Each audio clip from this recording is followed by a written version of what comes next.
I'm talking about. What's going on, everybody? Welcome to day 39 of Adventures in Middle-earth, Wilderland Adventures, A Darkness in the Marshes, sponsored as always by Cubicle 7. How's everyone doing? I hope the Argonauts are all doing well, and you are looking forward to the next 2.5 hours, a little more than that, 2 hours and 45 minutes or so, of fun times of escaping certain death in Middle-earth. It should be a good time. I look forward to seeing how the party handles that.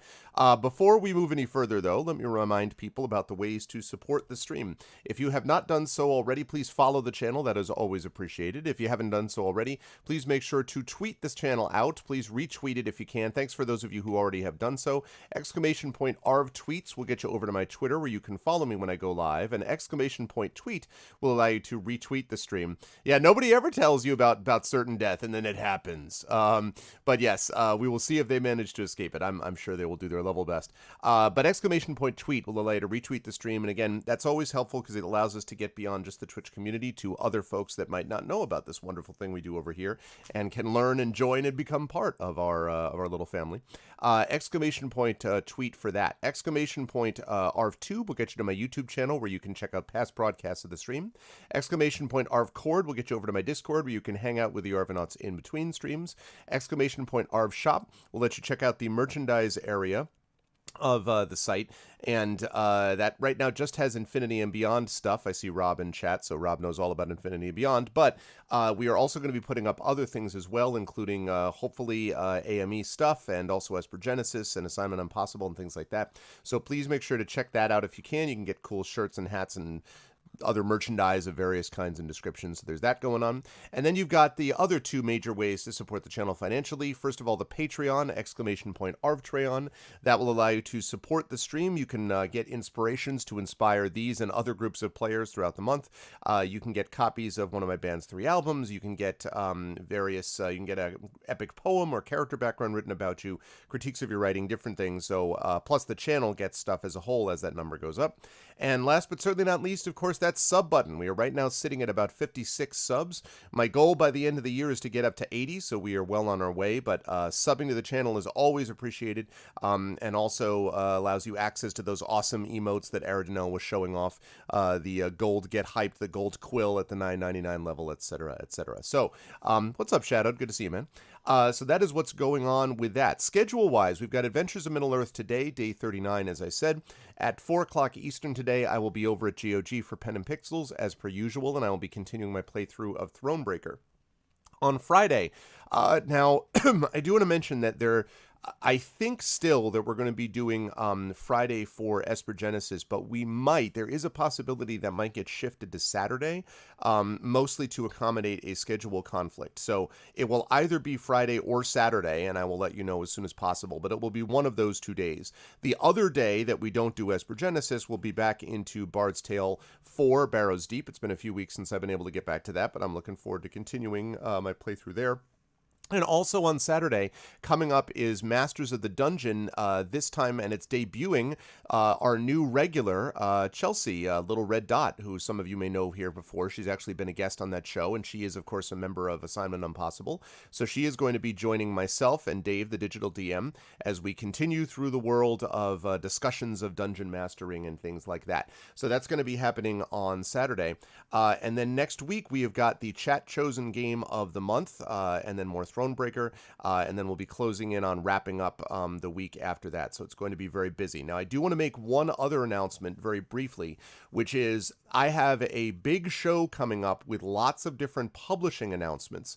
I have now started to sign contracts, people, and that means that there's going to be some awesome things happening that I'm going to be able to announce. I cannot wait to tell you. It's going to be great, and so I'm going to be making a show to announce all of that. One of my shows, I'll be announcing all of that, probably happening in early February. The one that you do know about, of course, is the fact that I'm going to be releasing the Esper Genesis folks, Alligator Alley, is going to be releasing my Forbidden Library trilogy of adventures, and they're going to be running a Kickstarter for that. So I'm going to be talking about specifics of that, and then announcements of another couple of secret projects or two. So all of that you need to be aware of. I am very excited to announce it to all of you. It's going to be great. So be on the lookout for that. With that said, I am now going to unmute them so the folks know that we're ready to go. And then I'm going to unmute myself as I usually do. And last but certainly not least, I'm going to head over there to reveal my incredibly awake crew of people. They are excited. They have never been more awake than right now, and they are super pumped up about this escape from certain death. That's going to happen. So I can't wait to see what happens. Yeah, see, I just need to do that every so often. No, certain death, eh? And I will begin with as I usually do, with the gentleman right below me. I may have had a slight bit of sarcasm about that one, Aridinel, about them being super awake. But I will begin with Trendane, who is going to explain to us just how awake he is. Trend, how awake are you? And who are you playing today, sir? Picture, if you will.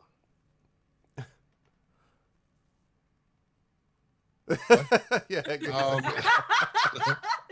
Nice. It was probably about 4 hours ago, maybe 4.5 hours ago now. I was trying to go to sleep because like 4 hours before that, I said, okay, it's like midnight. I'll just lay down. I'm feeling a little bit tired. Everything will be fine. I lay down and my head hit the pillow and it's like, and so I just start daydreaming. I'm like, I'll just run through a couple of things. It'll be fine. And so I'm picturing all of us trying to get on this eagle when he comes back. You know, we're like Tawny's taking off pieces of Uruk armor and throwing it down at people until the eagle manages to come back. And then everybody else manages to climb on. And he's like, oh, this is going to be really bad. And he looks back at Tawny and says, you're too fat. And so just go. And so I hang on to his feet and we just kind of jump off the side and it just sort of down the bottom. And it's like, it's okay. We can take the escape that the escaped prisoner did. It's like, yes, he managed to get away safely with that because they didn't know he was there. And and so yeah, it's yeah, it's gonna be great. It's fun. Who are you? Oh no, who am I?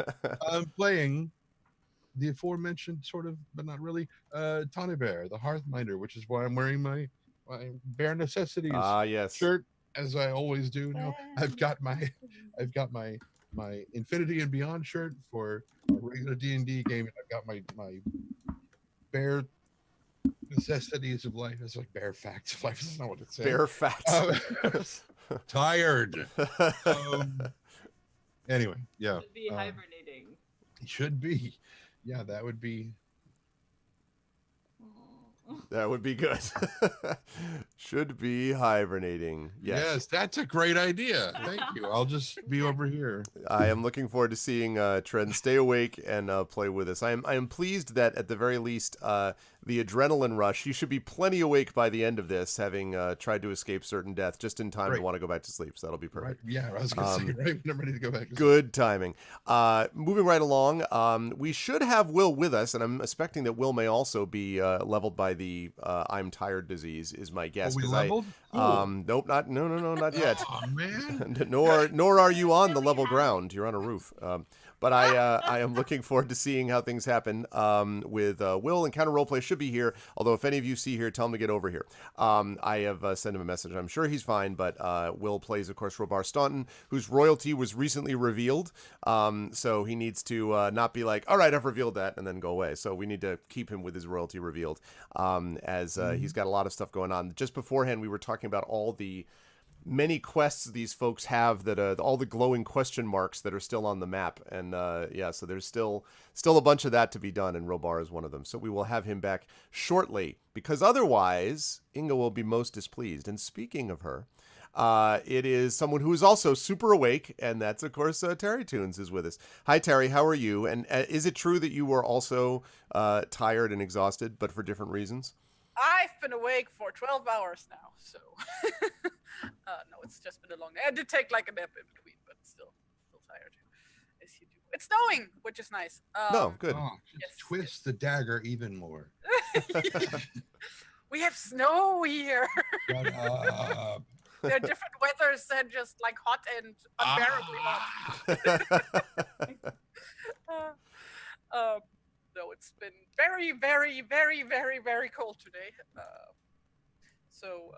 Yeah, but like, aside from that, just like busy day, so tired. But I'll try to stay awake and more or less concentrated. Good. I'm glad to hear it. Who will you be playing as you try to stay awake? that was a thing. Hi, As I Effect said, Life. concentrated. I'm playing Inge, daughter of Ida. She is a dwarf of the Erebor, and she is a wanderer and a stonemason by trade. She does have a pony sidekick who is not with us currently because I know that Arf was gonna kill him, so I was like, nope. He's gonna stay somewhere where it's safer than a literal castle full of orcs. So, Yeah, so she sent him into the marshes, so that should be fine. No, I'm just kidding. I noticed Effect Life saying is an idea for a piece of artwork T-shirt, an angry Inga staring into the camera saying, "Not the pony." I can see that. Yeah, I can see that. And then Lillimon sort of like his like, head just kind of like over halfway into the camera frame, like as it happens. It'd be awesome. Well, I'm looking forward to seeing how Terry does and what happens when she is reunited with Lillimon as he makes his own desperate stand against a band of 10 marauding. I'm just kidding. But I'm looking forward to that. Should be good times. Moving right along down the line. Last but certainly not least, of course, we have got someone who's also super awake, and that's Amal who's with us. Hi, Amal. So is this true? You're completely awake and like totally fired up in every way. I'm awake like Roy Schneider in all that jazz and just, going, showtime at the beginning of everything. Yes, so awake, so extremely awake. I made the healthy, but perhaps not tactical life decision to have decaf this morning and the last few mornings.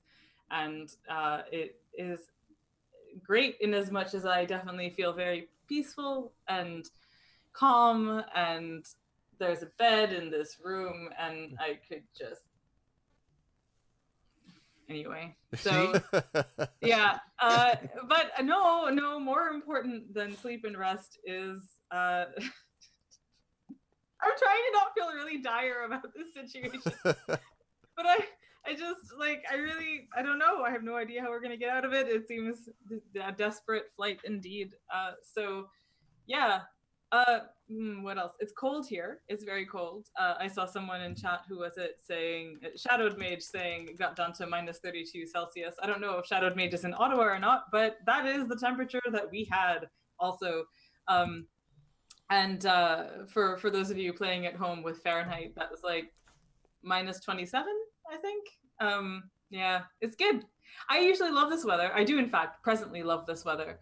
But it's fascinating because I have no control over the heat in the apartment. It's just heated regularly. And usually that means that it's a little too warm. Mm-hmm. But when it gets this cold outside, it's actually perfect here. And I'm like, and then I touch the wall and it's freezing. Yeah, it's amazing. I never, because the radiators do such a good job of keeping things warm that I don't realize that the outward facing walls are, they're cold. Yeah. But yeah, so I am playing the River. She's a woodsman of Rosgobel and her faithful dog Stone, a hound of Mirkwood. River is a warden, so a fighty bard who wields axes and song with equal ferocity. And super, super ready to not die on this desperate flight. I have no doubt that you will do the best you can. I have no doubt that you'll do the best you all can. I'm sure it'll be great. I will summarize in just a minute. I do want to say, because I know Rob, of course, and I both live in New York City, and it was goddamn cold here too. It was my daughter's birthday over the weekend, and on Monday, yeah, she just turned 11. Good Lord. But so we all went to this place called the Color Factory in New York, which is kind of one of these pop-up museums. It started in San Francisco, and it's got this all of these exhibits that are related to color, and there's a lot of cool food that's associated with them and things about mood with color. It's very cool. They did a good job with it. So it also has one of the largest ball pits available in the world, which boasts, I think it is a couple of 100,000 balls that you can actually, adults can be in this and whatever. It was pretty cool. So we brought a couple of her friends for her birthday. She wanted to go back to this place, and so she brought a couple of friends down there. And just the walk from where we parked, this place is on Spring Street, which is southern Manhattan. So just the place where we parked with the van and then got out, walking back over to get to the place, I was like, this is real cold. And I grew up in Connecticut, in New England, where you could easily get to, 6-7 degrees Fahrenheit, which for us, not you crazy people that live far north, but for us, that's pretty goddamn cold. And they have a coat check there. So we go in there, we send them into the thing, they go off to do their thing. And we were accompanying them. And then like the last 2 rooms, I went ahead because I wanted to be able to, get the car warmed up, whatever. So I go out and I realize, well, I can't pick up the jackets because the jackets it's all the kids' jackets. So I have to go out just myself with no jacket out to the van. I was like, this is not a good idea. Like as I was going over there, I'm like, do we really need to warm up cars? Like, does the car even need to be? It could be an icebox. Like, why does it would be an icebox, but without me being frozen within it? So, yes, it is very cold, is the point. And yeah, us city folk in New York City don't normally know how to deal with cold like that. Well, I mean, we get like normal cold, just not irrational cold. Hey now. Just not crazy Canadian cold. Where you guys are like, oh yeah, it's negative 70,000. Yeah, I saw 5 polar bears drop from the sky dead. Like, well, how did they fly? Well, they were flying because the world is weird in Canada, and they get colder and colder and then fly. Like that's fine. You guys do your crazy thing. We don't want to be in the Arctic, and that's anyway. Okay, so here it was like a low of 6 degrees Celsius last night. So you know what, dude? You were literally was sitting there being like, I can't believe you're talking about this while you're sitting in your calm California, like. Right, and it's like 40 right now. Well, not Celsius that. But, I was about to say that does not sound. Oh my God. It was not polar bears, it was penguins. They don't fly in Canada. It's so cold they can walk on the ice crystals in the air. True facts. And Aridinel lives in Maine, which is practically Canada. Ice crystals in the air are amazing. They make these like the light columns at the sunset and stuff, and sun dogs and everything. Ice crystals, excellent. Sure. Yeah. I am on the side of ice crystals. Canada is such an incredibly beautiful country. It is 100% true, but so goddamn cold. Anyway, with that said, let us get into what is going on with these folks. So we are here in Middle Earth, folks, and we are here specifically at the top of this outcropping of rock in a fortress popularly known as the Dwimmerhorn. The group has been sent here by Radagast the Brown, or I should say they were sent originally anyway by Radagast the Brown to seek some of the reasons for the darkness that has gradually been spreading over Wilderland here in Middle-earth and why it's been happening and what they can do about it. Having gone to the Mountain Hall where they encountered more of the river's kinsmen, or at least her western kinsmen, they told the party that they had encountered goblins that had been trying to sneak into their mountain fortress, and that some of the people who had been sent to trade with others elsewhere had disappeared and gone missing, and a lot of them were apparently going missing in the location of the Gladden Fields, where the Dwimmerhorn, this ancient fortress, is located. It was said that the fortress itself moved around. It was this place of evil, originally belonging to Isildur, but long since fallen into disrepair over many centuries. And so the party decided that they would go down with the aid of one Magric, while Robar went north to deal with issues regarding his sister. That was, the results of that were detailed in another previous session, where Robar did manage, in fact, to help his sister and then return. But in the meantime, the rest of the party was making their way south. There were various incidents. Lillaman got a rock in his hoof, and it was all very tragic. But they managed to get through it and get into the Gladden Fields, where they were betrayed by said Magric, which they're still not very happy about. Having managed to fight off the ambush of orcs, though, they did find the Dwimmerhorn, which, as it turned out, was crawling with orcs. The slave that created this ambush with Magric told them that there were several others of his kinsmen, the woodsmen, who were in Dwimmerhorn and had been held against their will. And so the party, although this was in a way the last thing they wanted to do, did their duty and went up to the Dwimmerhorn to try to save the slaves. What they found there was not only hundreds of orcs, but also a dark temple in which a human, an orc, a giant, enormous orc named Gore, and a corpse that was apparently speaking somehow, animated by a green, evil-looking chain, was talking to each other and ended up speaking to them in the black speech of Mordor. That was sort of frightening. But before they could process that, they were recognized by the human. Specifically, Inga was recognized by the human, having known him as being one of the bad old types that helped the old master of Lake Town. And the river promptly stabbed him because, you know, this was what happens when you are a bad guy in this world. And a fight ensued.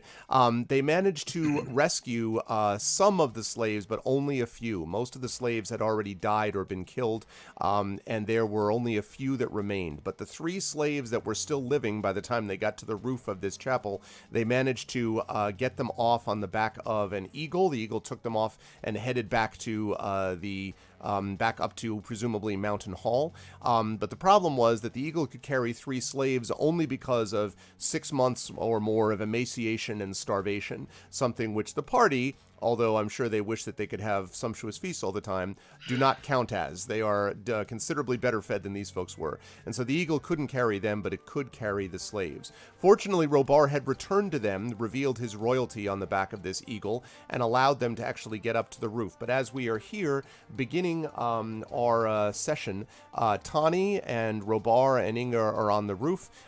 Stone and the river are at the bottom of the rope, but getting ready to climb up the rope, I believe, as they are standing right next to it. And there are many, many, many orcs that are looking at them angrily after they took down their leader, by the way. So the orcs are really happy about that.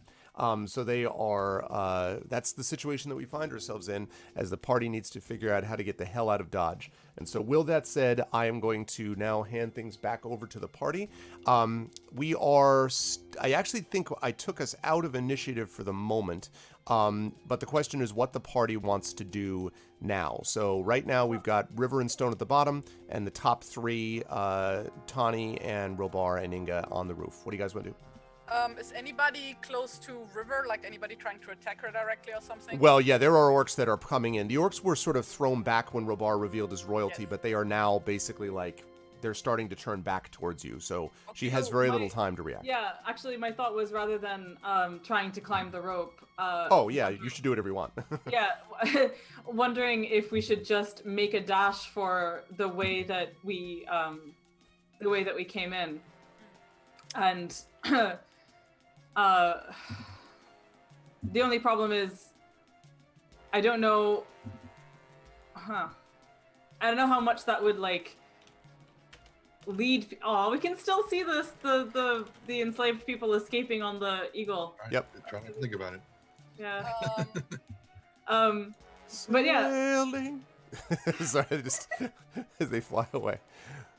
Merrily, merrily, merrily flying away. Oh, that's good too. I was trying to do Christopher Cross, but that also works. I recently listened to that musical and it's been stuck in my head in many, many, many ways Nice. for days. Nice. No, so I'm just pondering the logistics of, I'm thinking it makes more sense for River, who is on the ground, to not waste time climbing and regrouping and to just make a dash for the way that they came in. oh, But I don't like. And my thought there is trying to lead people away from the temple, but also revealing the way that we want to get out. So that maybe doesn't make the most sense. like what I would do would be like, first of all, like fend off anybody who's like trying to get River off the rope, but like I would like suggest that we like go this way basically, and then like jump on the wall and then climb down. That was my other thought. Like, does that seem Like, how high is the wall compared to the building? The wall is definitely lower than the building. It's probably, that wall is maybe 5 feet. It's not a super high wall. And the roof, as I said, is about 15, maybe 20 feet off the ground. So you're talking about a 15-foot jump, 10 to 15 feet if you're just going to jump from this roof to that wall, if you're going to do that directly. Now, I should say, by the way, how much that is in metrics. one note I want to make, though, before I answer that, the break here that you came up through was about here, so you know. So you came up through that little break in the wall. So that is how you climb down. You're not sure on this side how accessible the climb would be. You made your climb up over in this direction. So can we run along that wall? Once we're on it? Sure, with the proper dexterity check. Sure. It's not incredibly thin, but it's probably, I don't know, maybe 2.5, 3 feet wide, which is, what is that? How many meters? That would be like less than a meter, Yeah. I think wide. Right. So it's tight quarters, especially for Tawny maybe, but you could probably do it. The only issue is you're being shot at by orcs, but I mean, you know, no big deal. I'm trying to remember when we climbed up in the first place. How did we get Stone up? Was he just Tawny had him. lifted him. I think Tawny Tawny had had him over his shoulders. Yeah. Yeah. right? Okay. And So here was the spot we came in, though, right? yeah. Yes. And so we, I'm trying to visualize a 10 to 15 foot jump. Is that a normal thing that athletic people can do? 15 feet is pushing it. Well, we are just jumping down. We are not jumping up or forward. No. It's not that's not the issue. You can jump to it. The issue is Oh. what's gonna happen when you land on it because of the impact. If you jump 15 feet, that's typically what that's like second floor. So if you Right. jumped from the second floor of a house, Oh, the downward. I see. right, I see. and you're landing on a less than a meter wide wall. So there's also that, right? Less Like than it's a meter wide, crumbling. crumbling wall, Right. right?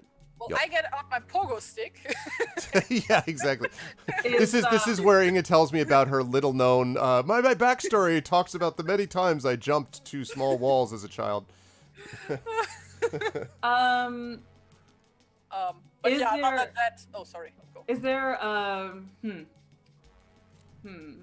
Yeah, parkour chat is like Yeah, I'm actually thinking. I find myself thinking less parkour and more. Is there a way for River to draw off the orcs and then like circle around back so that they can do that? But there are just so many orcs. Yeah, right? I was Just, gonna like, say you there's so you just get so one many- current, but there'd be a lot of other orcs there. Yeah. Yeah. And my hopefully last question. For now, is because yeah, I'm trying to. Stone is so much a factor here. For River and what to do next. I have an idea. Oh, sorry. Okay. Oh no, so I was just wondering, like that same jump down, is that something that you think would be easier for a dog or harder? Easier for the dog to make, not as easy to land, because the problem there is that you can land on 2 feet and then use other parts of balance. With him, if he lands on 2 paws, he's in trouble, right? So I'd say it'd be easier for him to make the initial jump, but harder for him to land it. Also, Stone is hurt. Yeah, exactly. I'm just like thinking, when we got here, we got to see the back side of that building, and we basically got to see every side of that building, right? Mm-hmm. Yes. Did we see anything there that like looked like we could jump in it? Like, I'm like thinking Assassin's Creed, hey, Yeah. like, And wait for the like, thing but I'm to assuming pass. it's not gonna be a pile of heads. Probably be something disgusting, but The closest thing you have to that is the pit of bodies. yeah, great. Also, and the other problem with that is that that's right in the middle of the orcs, so that's not I was really gonna much say, of an that's option. where they all are. So. Yeah. No, I mean like right next to like the building. Not really. The best option in terms of hiding would be over that wall, like that same wall you're talking about right now. But inside, it's mostly just rubble and debris. There's not enough like piles of stones even to cover yourselves with. And also the time factor. I mean, you wouldn't have time to cover yourself in. There's no pile of hay to jump in, and without that, you need to take some time to cover yourself. So, hey, Kookie. How difficult did the wall look for like climbing down on the other side when we got there? I'm sorry. I remember like checking out the wall when we went there to like see, oh, are there windows? Can I peek into the window? Blah, blah. Oh, the walls of the temple. Oh, the walls of Yeah, the temple. wall of the temple. Well, the roof basically has enough rough areas around its edges that you could probably let the rope down on the other side without too much difficulty, presumably. The last person, though, to go is going to be the issue. Like, Tawny could be up there and sort of holding the rope while the rest of you climb down, but that still leaves the problem of what Tawny does on the other end of that equation. Because there's no real way to secure the rope up here to anything. It's just a roof. So, but I mean, climbing down without the benefit of a rope, not likely. It's pretty smooth stone. So you'd probably need to either jump it or climb down using the rope. Or, Okay, but rappel like down, whatever. All our best options seem like they involve everyone being on the roof. So I think that's what. So River is gonna attempt to like put Stone on her shoulders and climb up. Okay, I'm going to need you to make an athletics check here. This is going to be at a -2 because you are bringing Stone with you. Not that you haven't done it before, but he is a big dog. Yeah. And Honey, you're under help duress. help her. I was going to say, we can pull the rope up from the top side, Yes. cancel Yeah. out the... Yeah, so go ahead. That's fair. So if you do that, that'll cancel it out. So then just a straight athletics check. Now, you could do this at, Chad, I do want to remind everybody, you've got 2 sessions left if anyone has inspiration remaining. You do have 2 sessions left, this one in Esper Genesis. And the Esper Genesis people can be mad at the AME people if they don't have enough inspirations when we get there. So this is what... Oh, wait. Yes, I know I can't inspire. Thanks, Arcanus Bot. I meant... You can't inspire anyone. Here we go. So we have a number of people actually who still have this, although I don't know how many we have in chat that fit. Oh, Shadowed Mage though. Shadowed Mage has some. So I'm just letting you know, Shadowed has got some stuff. Yeah, no, Aradinel, I know. You're out of your inspirations. And thank you so much, Ardenel, for the inspiration. Yep, Shadowed and Kilobyte. All right. Right. So does anyone want to inspire on this athletics check as we try to regroup on the roof? We wait to see if anyone will respond to the call. So while we wait, I was just wondering, can I make a makeshift Molotov cocktail with like the bottle of spirits I have in my bag? Makeshift Molotov cocktail. I don't. The issue with that is I don't know. Molotovs generally need a particular kind of alcohol. Also, Well, it's dwarven spirit. It's like 99.999. no, it's not that. But isn't dwarven spirits kind of thick? River needs inspiration, Shadowed Mage. I'm certainly me at the moment. I'm sure many other occasions for it will happen. But I'm the one about to make a roll. Shadowed and Kilobyte both were like, "Who needs it? Who needs it?" I like the idea of you yelling near the top of the roof, "Bring us inspiration!" Okay, Shadowed Mage has inspired the river. Hey! Awesome. Thank you so much. Thank you, Shadowed. All right, so Here we go. Athletics. Check. Okay, so River heaves Stone onto her shoulders and top of the rope, grabs the rope, starts hauling herself up. wow. Good thing. Yep, I was gonna say. Thank you for that. Yes. All right. So you do manage to make it hauling madly. As you do so, literally your feet vanish over the edge just before a thrown spear hits just below the like as you're pulling yourself over. We've had enough of spears today. No Yep. more. There's more on the way. There's arrows flying around you. You hear wailing and gnashing below. I realized that I forgot this, folks. I'm really sorry. I know you missed this. Ah, no! I forgot about that. The bell tolls. The bell tolls for thee. All right. So No. you are now up on the top of the roof. Okay, What do you want to so do? You can hear sort of commands being yelled, and you hear the impact just on the roof sort of trembling from below where things are banging into the, as if they're like rushing into the building. Maybe they're preparing to climb it or something, but they're definitely doing this. River looks at Tawny and says, and from Tawny to Stone and says, Are you able to heal him? Tawny just holds out the vial of the right, yeah. the bottle of hit dice restoration, which I'm sure is the official name. Yes, clearly. So How does once it work again? I'm actually going back to look. I want to double check. Right, the Mirkwood Cordial. So, restores... Now, here's the thing about this. That will restore hit dice, but you're still going to need a short rest to actually use said hit dice. So it's not going to help in this at this moment. This is hit dice, not hit points. In fact, I have... Is that possible? Do I actually have 3 hit dice? Huh. Okay. Oh, yeah, I would think so at level 4. Yeah. Okay. So Tawny's like, I can, yes, but not much more. Okay. So River looks around the roof. You're a little quiet, Amel. Just so you sorry. Thank you. Let me fix that. River is... oops, nope, that's the wrong volume. River is just looking around the roof, trying to quickly assess the situation in the way that we were discussing over the last several minutes. Right. And just says, "Is this better?" Yes, that's much better. Thank you. Okay. And just says to Tawny, as much as you can. If we are going to get out of here, I think he needs to be a little stronger on his feet. You're talking about Stone, right? Stone, yeah. Okay, good. Yeah.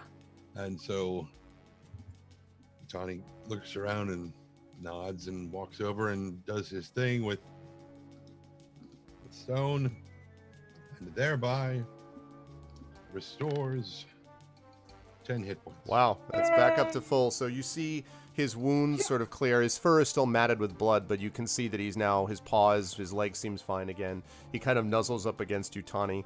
And this moment of Bjorning dog companionship is broken by the sound of a whistling arrow flying past Tawny's head. While that's happening, River just like squeezes Stone really, really hard and then looks at Tawny and says, "Thank you." What of you? Oh, just a flesh wound. Just a ton of blood and everything just all over. River looks down at herself and goes, "I mean, are you able?" And looking at the others to see if anyone else is worse hurt, which probably is not the case, but I don't think anybody else is as hurt as you are. yeah, I'm at 7. Yeah. Yeah, Inga's a 10 out of 30 I have her at, but you're in worse shape. Yep. Yeah. And Robar is... Oh, he's fine. He Yeah. revealed his royalty. He's all right. tingly. and yeah, okay. So, he just reaches over, grabs a hold of you, of the river, and does his thing again. And you shall receive 14. Hooray! River just looks down and goes, this never gets less marvelous.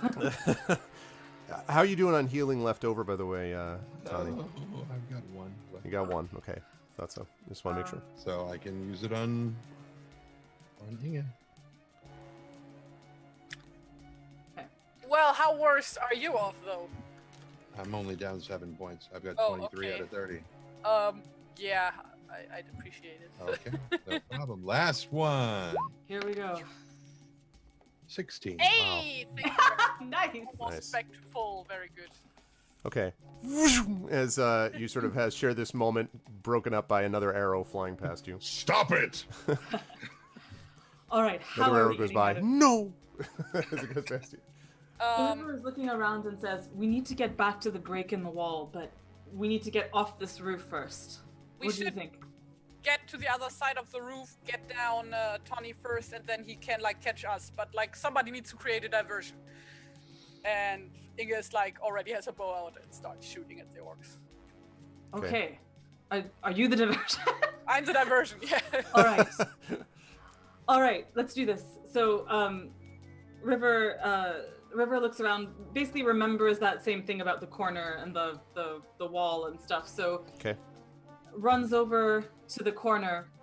Which corner? This one here, which is close to the break, or the other one? Okay. Yep. Gotcha. That's the one that we talked about, right? Like that we're gonna try and get to the wall. Jump down to the top of the wall. And then Yeah. running along it. Okay. Gotcha. Yeah. Okay. So if we're all at that corner. Yeah. Go ahead and move yourselves over there, just so I know. Trent, do you want to? Are you able to pick up Robar for now? Okay. Yep. Okay. Maybe so, the boss should also be shooting while like you guys. yeah, I imagine they have stuff Then, to like catch up Robert on. and I. No, but like Robert and I are the only ones who have like ranged weapons. That's true. What I'm thinking of here. Yep. So like we are gonna keep shooting at the orcs while you guys make sure we can get down here. And actually, let me mention, while you're doing that, the way that we're going to handle that is I'm going to, obviously it's a target-rich environment, so you got plenty of things to aim at, but as you're firing into it, what I'm going to allow is both you and Robar to make attack rolls to see if you hit orcs, which may be of benefit to you. However, they will get a chance to attack you guys too, because you are literally standing on the top of a roof, as Aradinel, like a bottle in a shooting gallery. So it's going to be one of those deals. So for every action basically that that River and Tawny and Stone take to get off that roof, you guys will be able to get in an attack each. For every attack that you get, you'll get one back on you. So that's how we'll do it.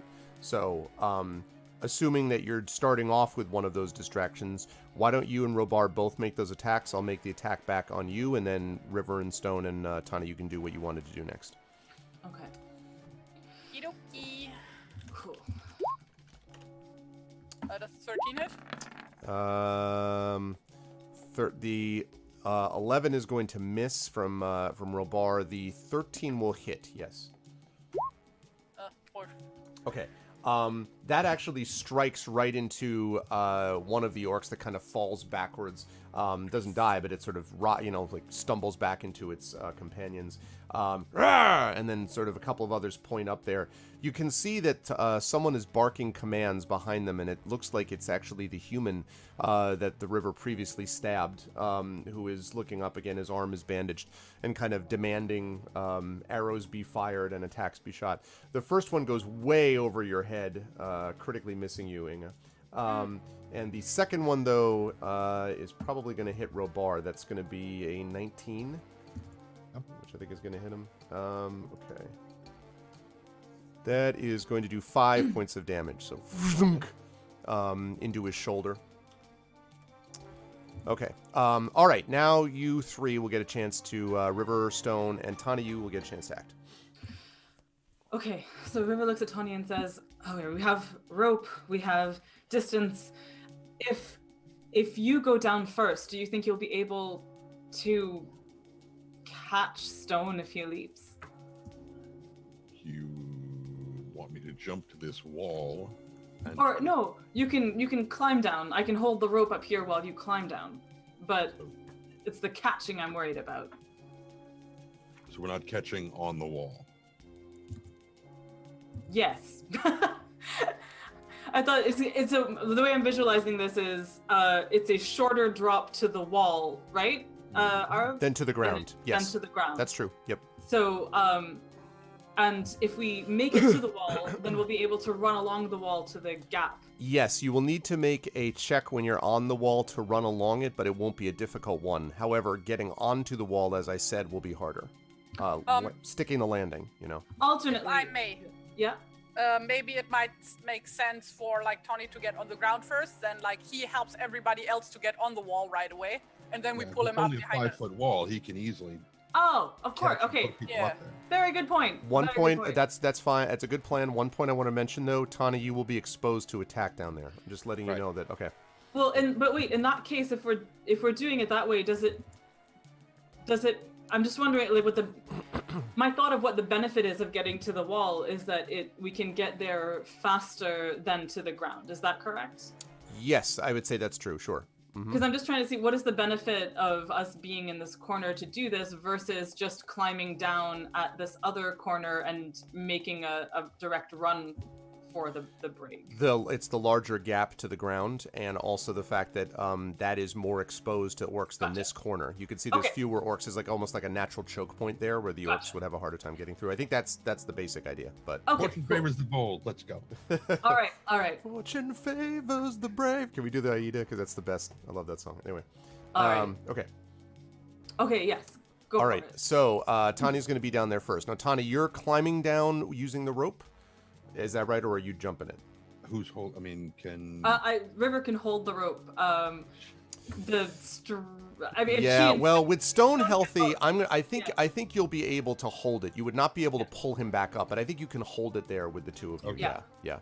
And then there's a ledge, right? So she can also just dig her heels. Yeah. So in yeah. against the That's yes. So. All right. Yes. Then yes, we'll climb in. All right. So that is not actually going to require a check from you, Tani. That's relatively easy to get down there. Once you get down, you've got the wall, which you're able to clamber up onto easily. So if you want to place your token on top of the wall, you can do that. You can see now that there are indeed, let's put a few more. Not enough orcs. Let's just throw some more orcs over here. No, that's quite enough orcs. We have orcs. imaginations. Let's see. Ooh, I wonder if I can, let me see if I can do this. Can I do, no, just this amount. Just this amount. You sound way too excited about this. Mm-hmm. Okay.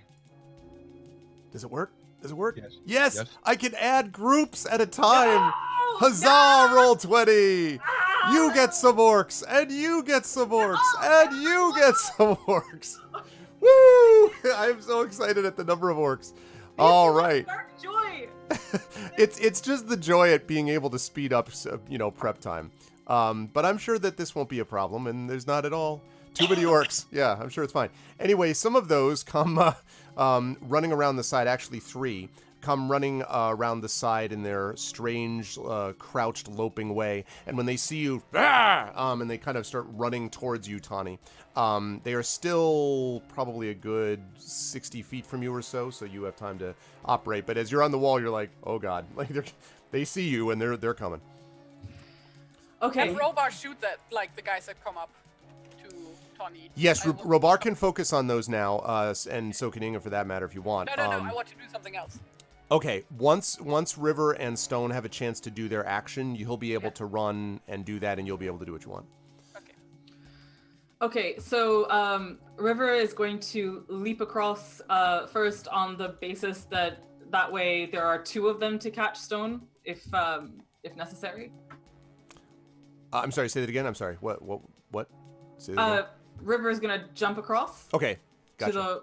On the basis that there are then going to be 2 of them to catch Stone if necessary. Got it. All right. Then that is going to be an acrobatics check that you are making, and this will be versus it's the same thing whether it's athletics or acrobatics. Yeah, and this would definitely be acrobatics because you're trying to. The jump is not the problem; it's landing it without falling. Acrobatics is dexterity, athletics is strength. Correct. Oh, great. Okay, cool. I think you'd rather have acrobatics anyway. I would. I think it's just that they come to the same thing on my sheet. Oh, I see. So yeah. Cool. Okay. Here we go. She gauges the distance, takes a couple of steps back, runs up, and leaps. Fuck. So now you're leaping towards Tawny in an effort to right? I assume. Yeah. Okay. Yeah. Tawny, so you see that as River sort of her foot digs into the side of the roof, part of the roof crumbles a little bit as she pushes off, so she kind of doesn't quite get it right, and so she actually is overshooting. So you have only a second to react. You can't get advice from anybody else. What are you going to do to try to keep her from face planting past the wall, basically? The face planting past the wall is a long drop. Yep. So, well, no. It would be close to where you are. She didn't go that far, but she is going to not hit the wall. She's going to go past the wall. Ooh, okay. No, he's going to be great. Gravity, I've got it. Yeah, exactly. He's going to basically try to catch her by the arm and use her momentum to kind of bring her around to the wall next to him. Whew, that is going to be an acrobatics check for you, my friend, or dexterity check, actually, although I'll take acrobatics, because you've got to actually do that smoothly. I think you've got the strength for it, but it's the other part that's the issue.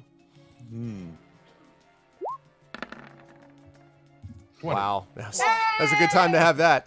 You managed to do it. As she's passing, you kind of grab her arm. Describe that to me. You like as she's going by, and I realize she's overshooting. Just kind of catch her arm and just literally pivot on the wall, so that instead of landing on this side, she's now on the other side. Okay.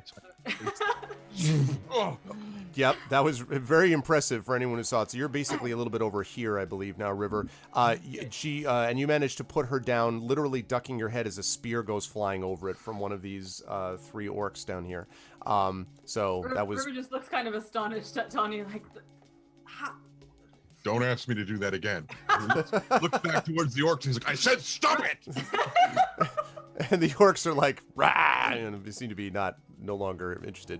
He's still got bits of the orc armor on him. Yeah, I know. It's a slight remainder of attention. Okay, so Stone is kind of looking over the roof, like kind of whimpering as he looks over at you. We won't do that with you. It's fine. Come on.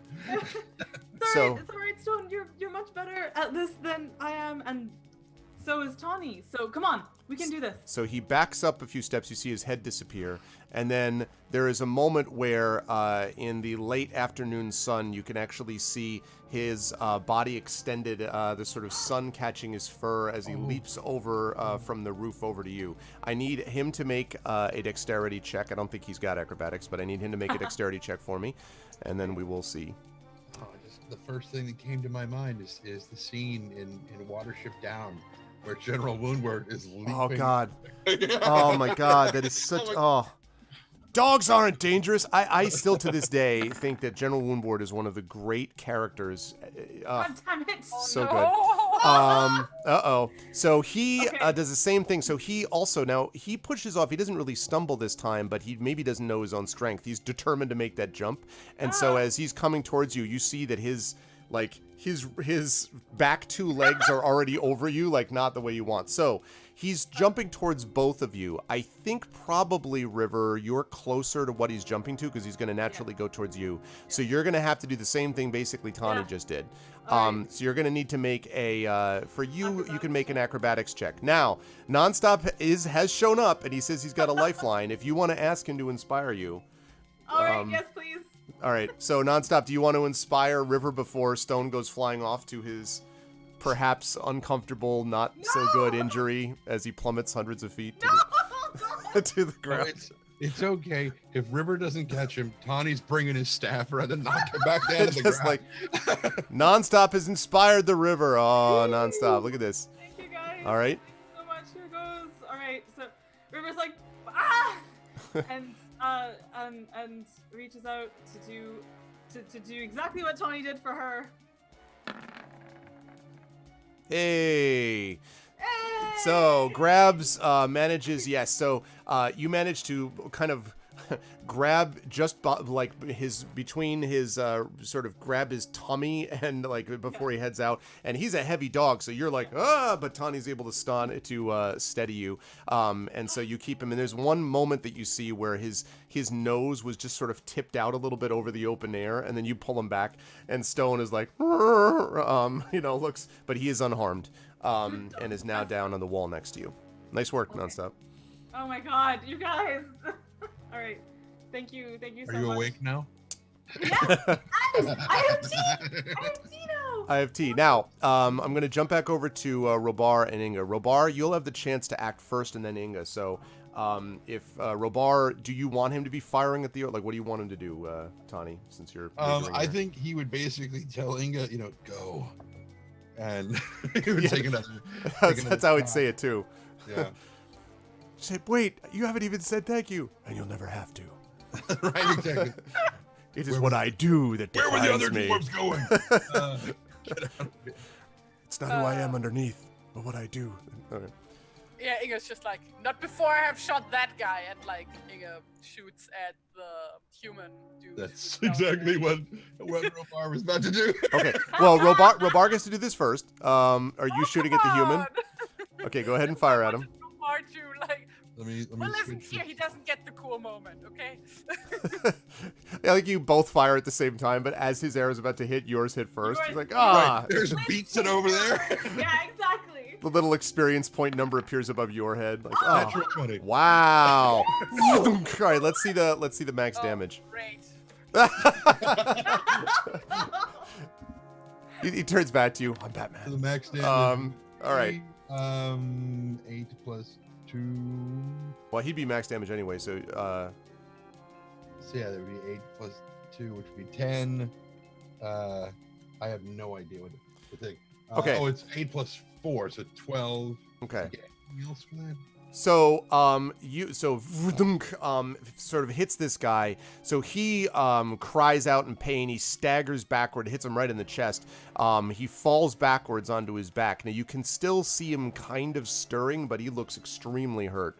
But you also see almost a tidal wave of orcs kind of pouring over him and near him and all this stuff as they rush towards him. 2d8 plus 4? Is that what it is? That would be 20. If he does 2d8, then we're talking 20 would be max damage. 1d8 plus 2 plus 2. 1d8 plus 2 plus 2. Okay, so that's 14. Oh, Yeah. okay. So not. I was gonna say 20 would be a different result, but no, 14. So he's very hurt. You don't know if he's dead or not, but the orcs come pouring over towards you. And you can see now that a few of them, as you're standing there, Inga, sort of feeling annoyed that you missed. You see a rough black iron hook lands in the ledge right next to you, and you can see that an orc is now beginning to climb up it. We run for it, I'd say. Okay. Quick, yes! Okay. So you're going to be running for it. I assume Robar is going to do the same. Okay, so you're going to book it over there. While they're doing that, I'm going to jump back over to Tawny and the river and Stone. Okay, from still some unharmed by your harrowing experience, you're now on the wall. So are you running along it, or are you waiting? What are you doing? I think I want to say I want to wait in case like any of them need to be caught as well. Okay. It's gonna But- get real crowded real fast. Yeah. No, that's a good point. River looks at Tawny and says, "Should we wait for them, or should you start going?" You should start going. You should start going. Stone is looking back and forth between the two of you. All right, I'm going to start going, but only because you're better at catching. Okay. All right, so River and Stone are going to start going across, but trying to be stealthy about it and not draw attention. Okay, then what I'm going to ask you to do is to do 2 rolls for me. One is a stealth check. The second is going to be acrobatics. It's not a difficult one, but because you're being stealthy, it's going to be a little harder than it would be otherwise. So make the stealth check first, and we'll see how you do with that. Stone does not need to make a stealth check for this, but he is going to have to make the acrobatics check. And what's up, Terry? Like, why not just, like, go over here, basically, and climb down the wall on that side and just, like, walk across the ledge here? The break is not really there, though. It's, there might be, yeah, but it doesn't, it's going to be a harder drop. The break, there is not just in the wall, but is literally in the rubble, you may remember, that sort of climbed up from that. The rest of it's pretty sheer. So, if they drop where they are, where you're talking about there, it's going to make the rest of their, like, climb down very difficult, as opposed to getting back to the break. Oh, what she's saying is drop to the outside of the wall, walk along it to where the break was, and then climb down. Right, but what I'm saying is that ledge does not provide real access to that break in the same way. You can get to it, but it's not going to be as easy to get through the break. So in a way, I guess the question is, do you want to make it easier now but harder later, or? Wait, what break? Yeah. I'm not following. What break are you talking about? So it's not just a break in the wall here. It's also rubble and a path that leads down this way. This little ledge that you're looking at here is not that close to this ledge that had the break and the rubble that led up to the break in the wall. So it's not just a break in the wall. Like it's a the break map is in the just, like, misleading. cliff. Well, sort of. I mean, you can see there's a very thick edge, though, right here. So it's a pretty thick edge and a pretty decent drop from that to the next. But yeah, it doesn't really show depth the same way. Okay. Yeah, it kind of looks like there's like a ledge there, like. There is. There's definitely a ledge there, but the getting from the ledge to the lower ledge is not going to be easy from that spot. That's why I keep talking about that break, where it's a fairly easy climb and climb back down. To this is why. Okay. You can do it. It's just going to be harder on the other end when you get over here to get over to that ledge. That's why. Right, well, my stealth check was not very good. Fortunately for you, though, they're a little occupied at the moment. So that's not a big deal. That seems like they haven't noticed you per se. They're still kind of, although there's many of them, so eventually they're going to spot you. Right. Okay, now you need to make the 2 checks, one for you, one for Stone, doing acrobatics. This is not as easy because of the stealth, but still fairly easy. Also, SDQ Spacetime. I'm a merciful lore master. I should have the eagle killed to be dramatic. Oh wow. Where's the shadow figure in the temple? They don't know. They just know that some dark spirit swept out of the corpse, spoke in the black speech, and then disappeared. So they don't know where it went after that. Okay. Did you want me to make an acrobatics check for Stone? Yes. Or I want to make one for whatever. Like if he doesn't have he probably doesn't have acrobatics. So No. just dexterity. So just dexterity is fine for him, and yours is fine. Yeah, that's enough. So you're able to make it along all the way back to here. So go ahead and move your figures there. So you're now at the spot of the break. And you can see that there are now orcs starting to, like again, like water in a cauldron, boil towards this this side of the temple. Okay. Now, by this point, Inga's over there, and Robar right behind. So Inga, you see Tawny down there waiting. Well, first of all, I would recommend moving the dice roller out of the way because it's obscuring things again. Oh, beg your pardon. And then, like, Inge would, like, make sure that, like, Tony sees her and then jump, basically. Tony's just staring off out into the daydreaming. Ah, Like, it life. could be that he's like paying attention to Amal, you know, to see if she's doing alright. Right. Yeah. Stealthy. He's paying very close attention to Okay, the good last then. 2 people he needs to catch. So is that athletics or acrobatics? That will be acrobatics, because you can make the jump. It's about landing, sticking the landing. Oh, easy peasy. Hey. So you just sort of land, like, on Like, one you foot, just, like, twirl around. pose, Yeah, exactly. and then like a jury pops up and they all put up their signs. The Russian judge gives you a 3. Like, Just "Oh, gonna man." say that. I was just gonna say. Oh, your party's in the Mountain Hall, and the next session will be in Dwimmerhorn. It'll take them a little while to get to the Dwimmerhorn, just so you know, space time, but that's awesome.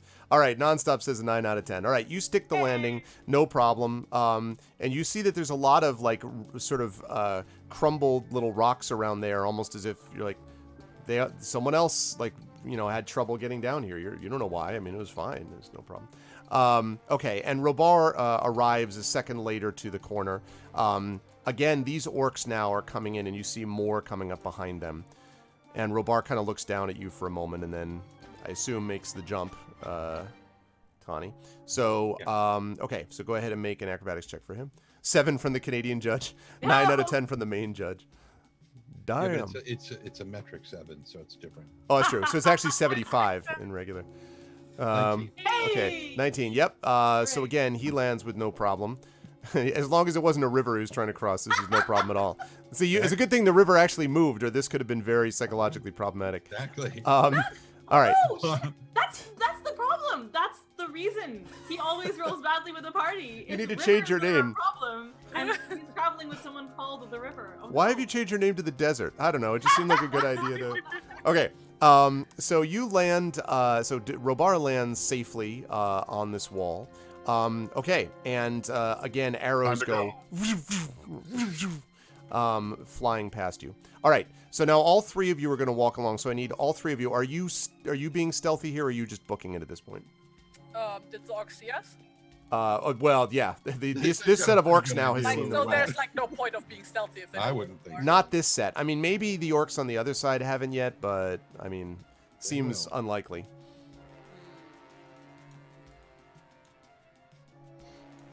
I'm just like wondering. I mean, it would be like probably it's not a thing, but I'm gonna ask just in case. Like, is there like maybe like some part of the wall of the temple building or whatever that building is, that like if I would like shoot an arrow at it, that like rocks would like start crumbling down at the orcs or something like that? On this temple, no. Temple stone is kind of magically weird, and like it's not. It's the only thing that wasn't crumbly at all. Right. And it just seemed like totally. Yeah, I'm just like wondering. Okay, in Right. that case, Given I good think we're dwarven just- stonemason work, maybe in a week or so you could get these walls down, but I okay. do wonder if the wall is crumbly though. If there's a way to make this this corner here more impassable, like if like you made a tiny rock fall of some kind there, to make it harder for these guys to pursue. Oh yeah, that we can do. You definitely could do that if it were not for the fact that these orcs are about 10 seconds from getting to you. Oh, then never mind. Run. Yeah, they're running towards you. Run. All right, so I need checks from Robar, from Tawny, and from Inga, all acrobatics checks / dexterity if you don't have acrobatics. It worked very fast. 15. Okay. Oh, All right. Everybody, okay, that's good for those 2. Now, 20. Tawny. Come on, Tony, you can do it. This will be fun. Come on, Tony.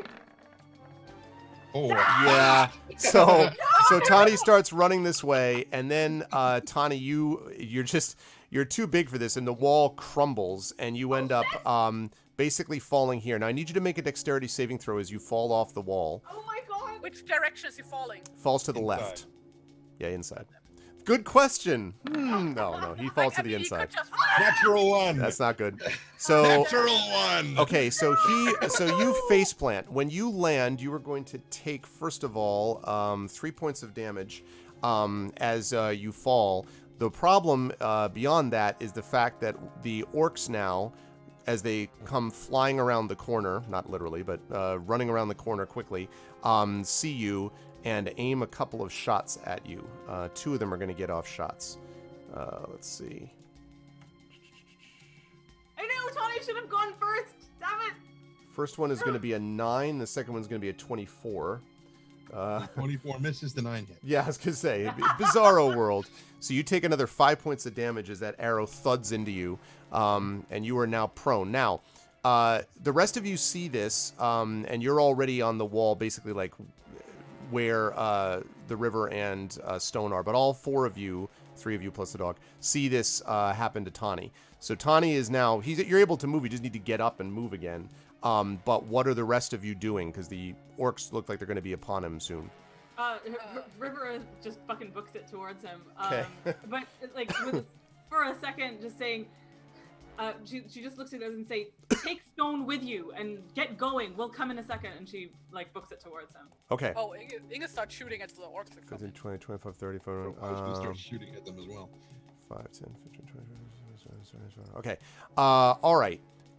You can get to about, I'm going to say you can get to about here, River. And in the meantime, Ing and Robar, both of you make attack rolls for me, please. Yes, sir. Oh, Jesus, no. Misses. You shoot Tawny in the face. It's hard to get, no, not quite, From but the it's, back especially, right? yeah, not going to work for the Robar arrow either. Turns around and then... Okay, so you arrive just at the same points. You arrive, Tawny, just as another arrow twangs, another bow twangs, I mean, and fires at you, River. And that's going to be 18 to hit. That hits. Okay, that's going to do 4 points of damage. Thuds into your shoulder, but you're now at Tawny's side, and you can see the orcs are now coming around here. Now, as they're doing this, Robar and Inga, you see there are now orcs that have emerged on this side of the temple, and are they just got there, so they see you, and they're sort of screaming and pointing in your direction. Now Tawny is standing with River there, so you guys can turn and run. Yeah. They will get another shot off at you, but River basically puts herself between, but like she's gonna put herself between Tawny and the orcs as much as possible, and just say "Go!" okay. As she's helped him to his feet, presumably. I was going to say, standing up is going to use half his movement, so he's only got 15 feet left. Can she help with that? Like, my thought was that she was gonna get him up. Yeah. And actually, since as long as you're not attacking, I'll allow you in this particular case, Tawny, to move your full movement here. So you'll be able to get back to, roughly speaking, this isn't quite your full movement, but basically to where Inga is, if you want to get back over to that spot. But it's up to you what you want to do.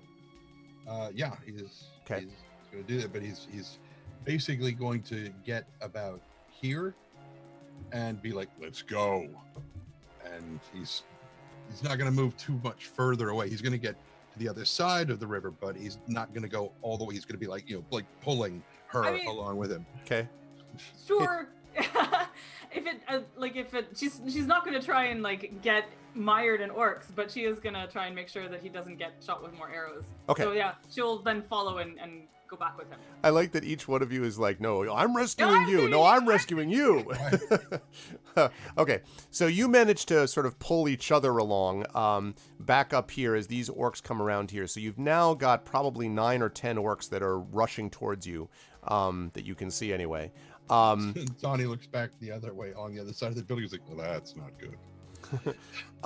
Okay, you are now at this break in the wall, and you can get back down. Now, it's going to be, it looks like, easier to climb down than it was coming up, because gravity will assist you, yes. But you will need to make a check. So the question is, you don't really need to go single file, but are there people that are going to be more towards the front and more towards the back, or not? The ones towards the back will be possibly more subject to arrows, but everyone could theoretically be shot at. So my thought is that the people who are ranged weapons people should be the ones to go last, just because they can keep hopefully the line back as we go forward. And River's anxiety is just about Stone and the carrying thereof down the mountain. So also not to cheese it, but Inga has a special ability that lets her run away if an enemy gets close, basically. Hey, well, what a great skill! It's called Escape Dwimmerhorn and break in case of emergency. Basically basically how it works is that like an enemy ends his turn like within 5 feet of her, then she can run away like up to half her maximum running speed. Okay, I got you. But if they get within... without attracting an attack of opportunity. Gotcha. That's actually good to know. Although if they get within 5 feet, you people are in big trouble. So you better hope they don't get that close. But yes, I know what you're saying. Just saying Inga's going to go last. Gotcha. Yes. All right, let's do it then. So, as you are heading down and off the mountain, you begin to scramble down. Arrows go flying off at you, and there's enough arrows actually that each of you get an attack. All right, let's see. So the person who's going to be in back is going to be, I guess Inga. You'll be one of the people in the back then, because it's one of the ranged people. Yeah, like Inga is going to stand on the wall until everybody has gotten past, and like while everybody's climbing over and getting down, like she's shooting at people. Okay. And whenever she stops to take a shot, Tawny's basically going to grab hold and hold her up so that she can use both arms to shoot. Okay.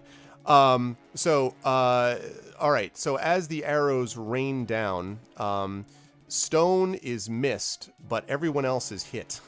It looks like, basically, because they're all like 18 okay, River, you were going to take another 4 points of damage from your hit. Inga is hit critically, though, so she's going to take 8 points of damage from that shot. Oh, no, 8 points of damage. How Don't taunt the monkeys, Johnny. I was just going to say. Tawny takes another 5 points of damage from his hit. And Robar is going to take 6 from his. So basically, they all hit except for the one that was aiming at Stone. This is what happens when you're trying to climb down. All right.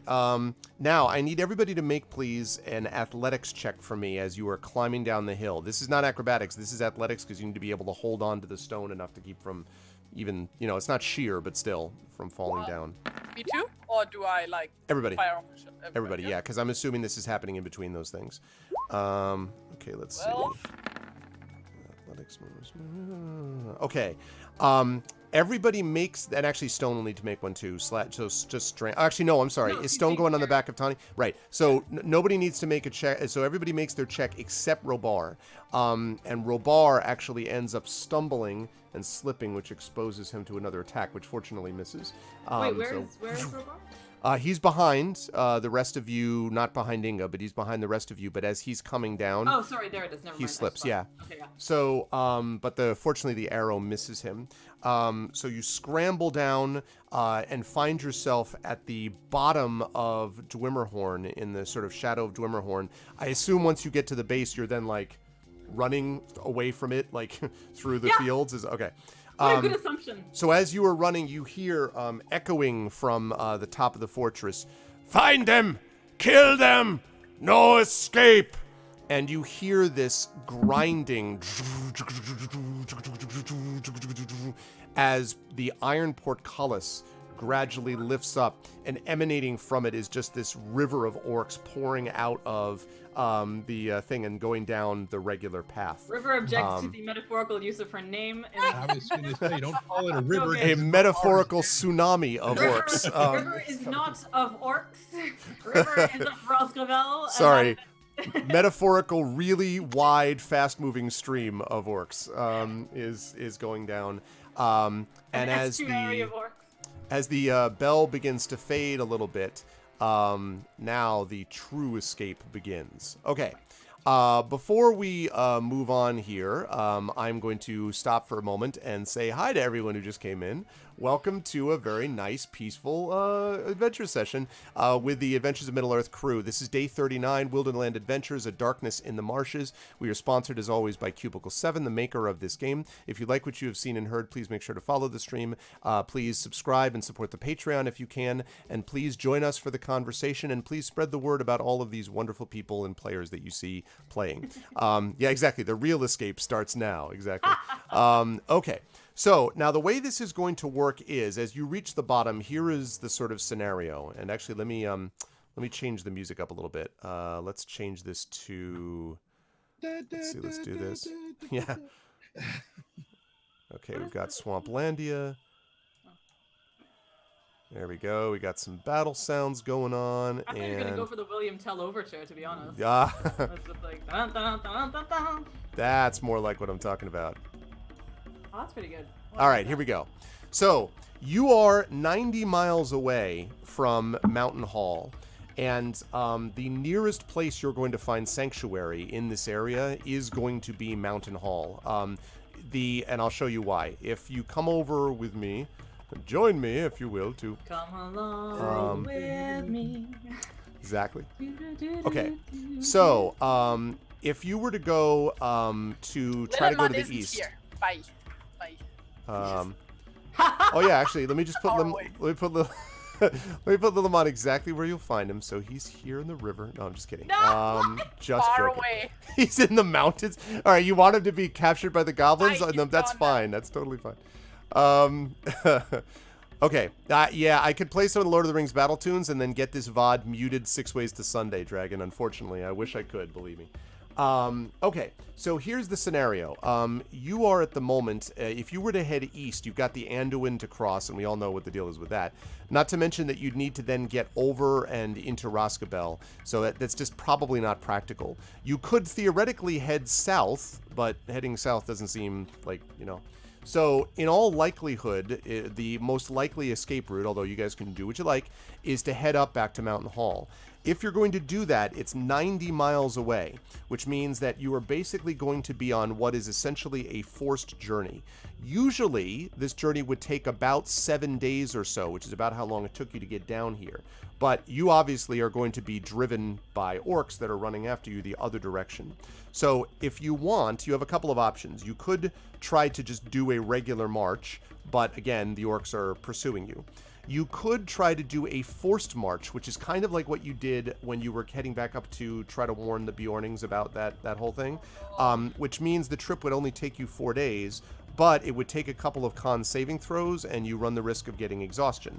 Also, I mean, is there not a point at which the orcs would stop pursuing us? Like, you don't know. Maybe not.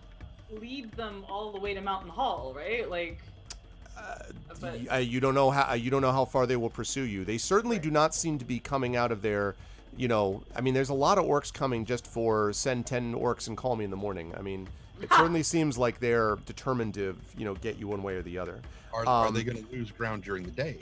Yeah. Because of sunlight. Right, and that's true too. So the way that this works is you are starting here with a lead basically of 2 over the pursuing orcs. As our journey, and it's going to be journey rules but sped up, as the journey continues, you will have a chance to increase that lead, maintain it, or have it drop.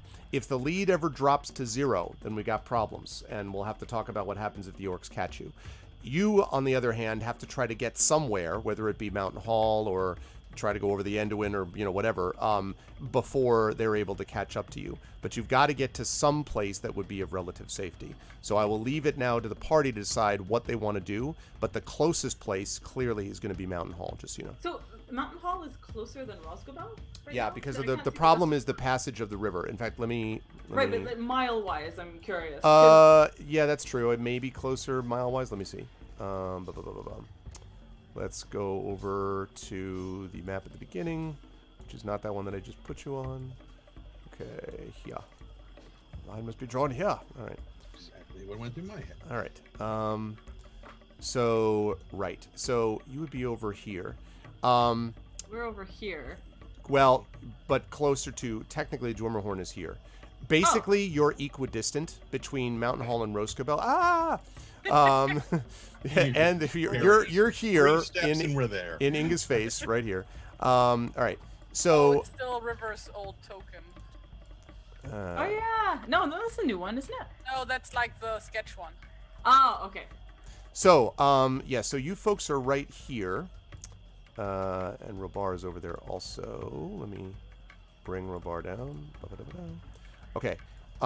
Right. So you folks are here, equidistant between Roscabel and Mountain Hall.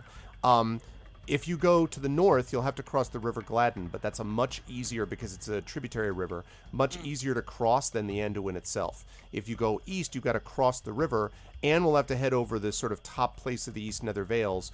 And that actually, ironically, would bring you right past this Elfengard Tower, which is where your father may be kept. Which may sound cool narratively, but there may also be evil creatures there that would be a problem. If you go out of the way to avoid it, then it's going to be a longer trip. So combining that all together, it looks like the fastest route would be to Mountain Hall. But, you know. I would recommend that we first like go straight north and like try to pass the river and then like basically do like a wait, I'm gonna draw it on the map. Basically go draw? here into the forest, try Yep. to shake off the orcs there, and then go from there to Mountain Hall. I'm going to get rid of this so we can see where we're going. Like Okay. basically. The forest Maybe I has its should own. choose a different color for my thing. This is hard to see. The forest has its own problems, right? Like there's the banditry and stuff like that. Like we Yes, took although fewer than before because of your Yeah. work. But yes. Right. Yeah. But I mean, my thought is like we chose what was ostensibly the fastest route down from Mountain Hall. Right. To right, and we've walked that path. My only thought was that like I felt like that journey was plagued with like fog and marshiness and stuff like that. Yeah. Raiders. It was not an easy journey. Maybe it's just because this part is brown and this part is green, but I was like, I thought it would be easier to cross. I mean, we've crossed the Anduin a bunch of times, but that was my thought. Was like, it just seems like such a shorter journey to Rosgobel. But if that is just because of misleading color blocking. I think so, because it's about equidistant. You can see even on the map, like basically where Robar is basically where the Dwimmerhorn is. And if you look at that, that's in fact, let's check it completely. Where's It's my only 10 feet. It's not a big deal. where's my measurement tool? The heck is my measurement tool? It was measuring it. I was measuring it. Oh, you were measuring it, Oh, you were measuring it? Okay, So- yeah. right? Okay, so I guess it's slightly closer, but there the Anduin is harder to cross than the River Gladden would be. Also, we have Robar with us, so we are Yeah. gonna die if we try to. Minus 5 to Anduin crossing. He's playing Russian roulette with that river, I'm telling you. God. It's true. All right. Well, I mean, I'm just in River's head, like looking longingly towards the east and Sure. going so close. Because of course the thing is, yeah, we're equidistant now, but to go to Mountain Hall is to double the distance between her and Rosgobel. When, like, I guess the issue is like they have accomplished their purpose, in both rescuing the enslaved people from Mountain Hall, and I guess did we manage to get word back to Radagast? Like that was a thing that we did at some point. Like No, you had said that you were going to, because you needed to actually track down. Certainly not since you've discovered the secret at the corpse and the chain and all that. Not no, since no, then. no. I was thinking before we actually, like, when we were about to go into Dwimmerhorn. Yes, you sent word to him of what you were planning to do, but not the results of your Right. inquiry. So that's the thing to me. It's like obviously the other big thing is Lillimon, and Lillimon is somewhere on the path back up to Mountain Hall True. at this point, right? True. But With a very hungry escape slave. yeah. Yep. Oh, no! No! That's true. No, why? the worst. I hate you. Can I ask you guys to like take a second, discuss amongst yourselves for 10 seconds as I bio break? Okay. Okay, I would suggest we go to Mountain Hall, like simply to stock up on provisions to get Lilliman, who is still alive and fine, and his hoof will be healed, and It's no problem at all. will be rainbows and He's in a sunshine. spa, and yeah. Yes.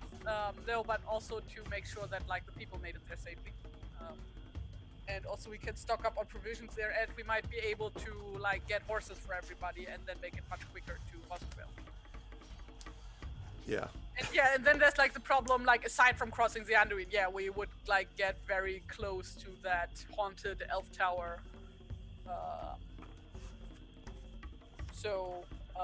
Yeah, I'd suggest Mountain Hall. Freshen up a little, restock on provisions, and then like get going. Okay. And like, who knows? Maybe like in the meantime, we've gotten word back from Radagast. You know, something. Maybe he sent a message there. while we were gone or something. Okay. Looking at what's just happened in chat, Galadriel bot says, I felt someone calling for my aid, and Arcanus bot. Arcanus bot banished Galadriel bot. That's funny. Arcanus bot is like, be gone. That's really funny. What did I miss? It's Galadriel bot. Yeah, Galadriel. Galadriel bot. There's, you know, I'll just say that you never see Galadriel bot and Dragon Spear in the same place at the same time, if you know what I'm saying. There's I have no idea what you're saying. I thought Galadriel had come to rescue us, which would be pretty great. Galadriel bot has arrived, but that may not be the same, and now has been removed. Oh.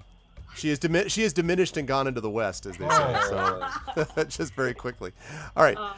Okay. So so what have you? So your suggestion, Terry, was strongly for you guys to get to Wood Mountain Hall. Is that what I heard? Yeah. Right? I mean, or we could like try to make it to Woodman Town and then like go from like south from there. But like, yeah, either way, I would prefer not to cross the Anduin and get close to that elf tower without us like being prepared for it. God, we're so close. Okay. We also haven't traveled that. We haven't traveled that way, and we are on the run. And the idea that somehow if bad things come out of Elfengard at us while orcs are pursuing us, that would be even worse. Okay, well let's make back for Mountain Hall then, along the way that we know. What are the known lands for Robar? The West Anduin Vales, the northern. Those are the West Anduin Vales, so we have actually an advantage there. Oh yeah, that's a good point. Because that's Robar's home turf, so another incentive to go that way. And I guess if we're crossing the River Gladden, we can always keep an eye out for reed mace. Oh, Yeah, great. yeah, that's gonna be great. Yeah. Okay. All right. So, West End. Tonky probably still has some. Oh, did he actually get some? Well, it's not that hard to find. That's right. Yeah. As we No, figured it out. is. It actually is, if you remember. Everywhere. As easy to find as cattails in a river. The problem is, I don't think he's had time to prepare it. Oh. Yeah, just at a jog, you know, just mortar and pestle under the crooked arm. Just like I would. Hey, I've got one right here. Yay! Amazing! So like now we know the destination, but now the question is, do we go the direct route or do we take the go in a thing through the forest? If you look, you can see I've already got stuff in there. It's, That's reed mace. That looks like reed mace to me. Or tapioca. I don't know. it's eggshells. It's not eggshells. I use it in my compost. It's not it. Yeah, no, keeps the snails away. Is that path the one that you're taking, or because? Oh, that's what I'm asking. Like, are we going the direct route, or are we going through the forest to I think we should try? My sense is that we should go the direct route, just because. Here's the other thing, because if we're traveling during daylight and there's a disadvantage to orcs during that time, but we're also under the shade of trees, I feel like that might counter that. Whereas if we're just booking it across open terrain during the day, that will be harder for them. Okay. Well, in that case, we should really hope for that we are not gonna run into mist again, because we are gonna have to travel through that what was the pebble area. Mm-hmm. But we don't have Lillimon with us this time. So still not good. Still not. That's great. true. But I think also if we head that way, I think that is. I think my sense is going the fastest route and the one that we have already traveled and are more familiar with, plus Robar's bonus. I think that will be a better situation. Okay, I'm giving you your actual thing here in just a second, Mel. So give me a second. Should we then make it to the passage we came in through here, past the hobbit hole that we found? That was my thought, because we told I've forgotten his name, but we told him to go that way. Oh yeah, maybe he's So there. he might be there. And especially because we're running.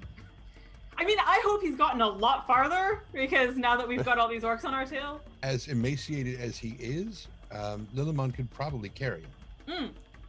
Yeah, That's true. would increase his travel time considerably. Clearly a Yeah. separate adventure that I should have done, which is Lillimon coming across him, and then like the whole like buddy spin-off moment where like he's on the back of Lillimon like going through. Okay. Well, all those things are going to be unclear unless you go, as closely to the route that you took, Yeah. which was basically more or less like this. So you went on that side, and then right around there is where you came across, and then to here. It'll there. show up. It's Oh, thin, sorry. yeah. Oh, there we go. Yeah. It Sorry. doesn't actually draw in until he releases the mouse button. Yeah. Gotcha. So so in other words, are you heading back the same way? Are you going to try to Yeah. go back this route? I think so. I guess my well, they're tracking us either way, so it doesn't really matter. I was gonna say like the only disadvantage of that would be if they've got Magric on their side and he's the one who led us this way, then he presumably would also lead them this way. But Well, speaking of that, let me mention, by the way, speaking of that, so again, you'll be doing a standard journey, but in between, you'll have an opportunity to do two things. The hunters in the party, because you'll be choosing roles just like normal, the hunters will be able to try to hide their tracks, and if you're able to do that, then your lead will increase by a certain number. Also, the scout will be able to try to take unexpected paths. And on a success, again, the lead will increase. So you'll be able to hopefully do some things to address that. Doesn't promise that you can, but at least you can make an effort. So, and the roles again are hunter, scout, lookout and Lookout. guide. and guide. Yeah, I would like stick with the same we always have, like Robar as a guide, Tony as the hunter, Yeah. as a scout, and River as a lookout, because like Robar needs to be the guide as soon as we Yeah. get into West Endo and Vels. Yeah. I think And- that makes sense. Yeah. Okay. All right. Well, then you people are on your way. Who am I missing, though? Oh, where did you go, Inga? Where What? did Oh, wait a second. I'm here. I... I'm here. Hey. All right. He is the grandest dwarf. Okay. I gotta make you just a Reminds me, little. I don't know. Presumably this is an actual D&D mechanic, but it just makes you think of an order of the stick when oh for goodness sake, oh no, his name's gone. The dwarf anyway can make himself giant, and that's really cool. It's like I can't remember what the feat is called or whatever, but yes. Yes. The giant-sized capacity. Okay. So Wouldn't that be a large person spell? yeah, that would basically just be I'm normal-sized Large human at that point. creature. Yeah. No, he's big. He's really big. Oh, really? So he just. Yeah. Like Okay. I'm not gonna actually. In the beginning of Neverwinter Nights 2, you have to do that spell on a pig, I think. Thor's might. like- Is that a flying enemy? Yes, Thor's might. That's the one. Durkon. Oh the yeah. I remember Durkon. now. Okay. Yeah, exactly. I have not read Order of the Stick in a long time. I got to read again. Oh man, so much has happened. Yeah, no, I heard. I'm sure. I'm like out of the reading. I'm out of loop. Okay, so it is as I say, late afternoon as you folks get started. Now, are we doing the forced march as we go through this? What were our options again? Forced march or? Forced march or a regular journey? Regular journey is going to make it harder because of the fact that you've got these ones pursuing you, but obviously the forced march has got the compensation of, it's going to be hard to maintain your lead with a regular journey, but at least you won't be exhausted. But it's more likely you'll be caught. The forced journey makes it less likely, although possible, but you're going to be running the risk of exhaustion. We Forced should march. like force march at Forced least march. for as long as we are in the Gladden fields, and then Yeah. we can still see about it. Okay. Also, I want to do a thing while we do that, and that is to keep a lookout for that guy we met. Yeah. With Because Lilliman. like I want to see if I can find any tracks from him that he left behind in Lilleman. Okay. And I think Robar should do the same actually. Okay. All right. So you you set should be able off. Now you'll be happy to know that because you were attempting a forced march, your lead is now 4. So you actually start with a lead of 4 because of this. So as you begin and enter the nighttime hours, and then continue as during the night, because that's when the orcs can move, you can hear the terrible cries and yells and yammerings far behind you, but it feels like getting closer all the time in a rather troubling way. At this point, does the hunter, Tawny, do you want to try to hide tracks, and Inga, do you want to try to take unexpected paths as you're going through this? Try to increase the lead. Okay, because you only get a chance to do this once each during this journey. So, go ahead and try. Go ahead and do that. Let's see what the ultimate lead is. How do I do that? What So you're going to be rolling a perception check for the hunter, and the scout is going to be rolling a survival check. Do I get my bonus because we're in the wilderness? You mean survival and wilderness check? Sure. No, I get like I have like a thing called natural watchfulness, which means that I get like double perception bonus. It's not perception. It's survival. So wait, to erase the tracks is perception, and to look for new routes is survival? Correct, because what you're doing is actually trying to find things that will make it possible for you to cover it over, finding branches or particular grasslands or things. Yeah, that's how they describe it here. So. Well, thanks to. Go ahead. Does Ways of the Wild give me a bonus though? That's like when I track someone in the wilderness. No, because that would help you to be able to track down someone else, but you're not searching here. That might actually help you a little bit trying to find the tracks of the guy that you told me you wanted to look for, but not regarding this one though. Yeah. I vote for Pleasure Cruise. No. Well, thanks to one of Tawny's abilities, I have advantage on all perception ability checks, and I'm considered proficient at the perception skill, and double my proficiency bonus to checks instead of my normal proficiency bonus. Okay. Which adds up to a big plus. Yeah, should be. And you said it was perception. Perception. So that's medicine. Don't click that. Do we get like any bonuses for like having been this route already? Unfortunately not, no. Part of what you're doing is taking unexpected paths. So the way you went, since Magrig let you, may be exactly the way the orcs expected you to go, basically. Natural 20. And you get advantage on that? Well, damn. All right, I got good news for you, because the hiding the tracks hunter thing, you're not... the unexpected paths thing, you're not able to find Inga, anything different than the way that you came, unfortunately. It just feels like marshland, although as you're going along, you see no sign of the escaped slave, which means that he must have gotten some ways away. You don't know how far yet, but it does not increase your lead. However, hiding their tracks, Tawny, you were able to find... Actually, you tell me, what is it that you find that allows you to hide your tracks as you go along? Well, part of it is the fact that since we're going back along the route we just came in, right, is that Tawny's actually able to emphasize the tracks leading toward the Dwemerhorn and minimizing the tracks leading away. So any orcs that are following us, all they see are our tracks heading the direction that we just came from. Yep. So almost like we're going back in the exact same tracks. Because Correct. You critically succeeded, your lead goes up by 2. So you have actually got a lead of 6. All right, and that's good because now it's going to continue to drop. So with your lead of 6, you make your way upward, and let me actually see. So we didn't have to do an embarkation or anything like that. You are going to have to do an embarkation, yes. Okay. But I'm just checking something first. Oh my. Okay. All right. So now. Okay. Journey begins.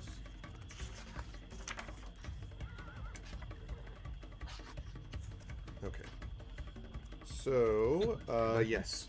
So we are going to start out with, this is going to be a peril rating of 2. This is going to be difficult terrain that we're dealing with here. Okay. So, all right, the guide is going to be making an embarkation roll. So this is going to be Robar, who's going to be making a single D12 for the embarkation roll. And again, it's modified, Tren. The survival proficiency bonus, plus half their wisdom bonus, minus, and I don't always have to tell you this number, but I will here, 2. So his survival bonus is 5, wisdom is 3, so that's 8. Minus 2 is 6. But you got it's half his wisdom bonus though. Oh, sorry. So 1. 1. Round down, so 6. Minus 2. Minus 2 is 4. Yep. So 4 is the total that you're starting with as a plus. Okay. It's a D12, you said? Yes. Oh, Okay. Great. The as you start out, the rain falls constantly. The wind chills to the bone, and you can feel the sort of darkness and the mists of the Gladden Fields kind of creeping into you. Your boots seem to be held down as you kind of squish through, trying to make these tracks. Each of you is going to suffer a level of exhaustion. Yay. As you're on your way. I'm sorry to say it happens. Now, as a reminder to everybody in chat who may not know, exhaustion happens a lot more often in this game than it happens in D&D, although it does happen in D&D as well. And the effect of exhaustion is as follows. So when you have one level of exhaustion, you have disadvantage on ability checks. As more levels come up, your speed gets halved, disadvantage on attack rolls and saving throws, hit point maximum halved, speed reduced to 0, and death. So these are the 6 levels of exhaustion. So wait, sorry, but level 1 is not yet disadvantage? Level 1 is disadvantage on ability checks. Oh. If we would have otherwise have advantage, does that mean these are neutral rolls? If you would have otherwise had advantage. Correct, that's right. Yeah. Yes, that's correct. Yep. I wrote in my notes, 1 level of exhaustion for all. Okay. So, all right. Off we go as I keep reaching down for books. All right. Off we go. So, you are on your way. As the nighttime falls, you can hear these sort of cries and so forth behind you as you continue to journey on through the night. And as we get to the other side of the nighttime, again with the sounds of these things gradually dragging closer, you're probably right now about, let's say, here, I would say, so you can move yourselves up a little bit. I can't zoom in any further, I'm afraid, but actually, wait a minute. You know what? Let me bring you to a better map for this. Hold on. Yeah.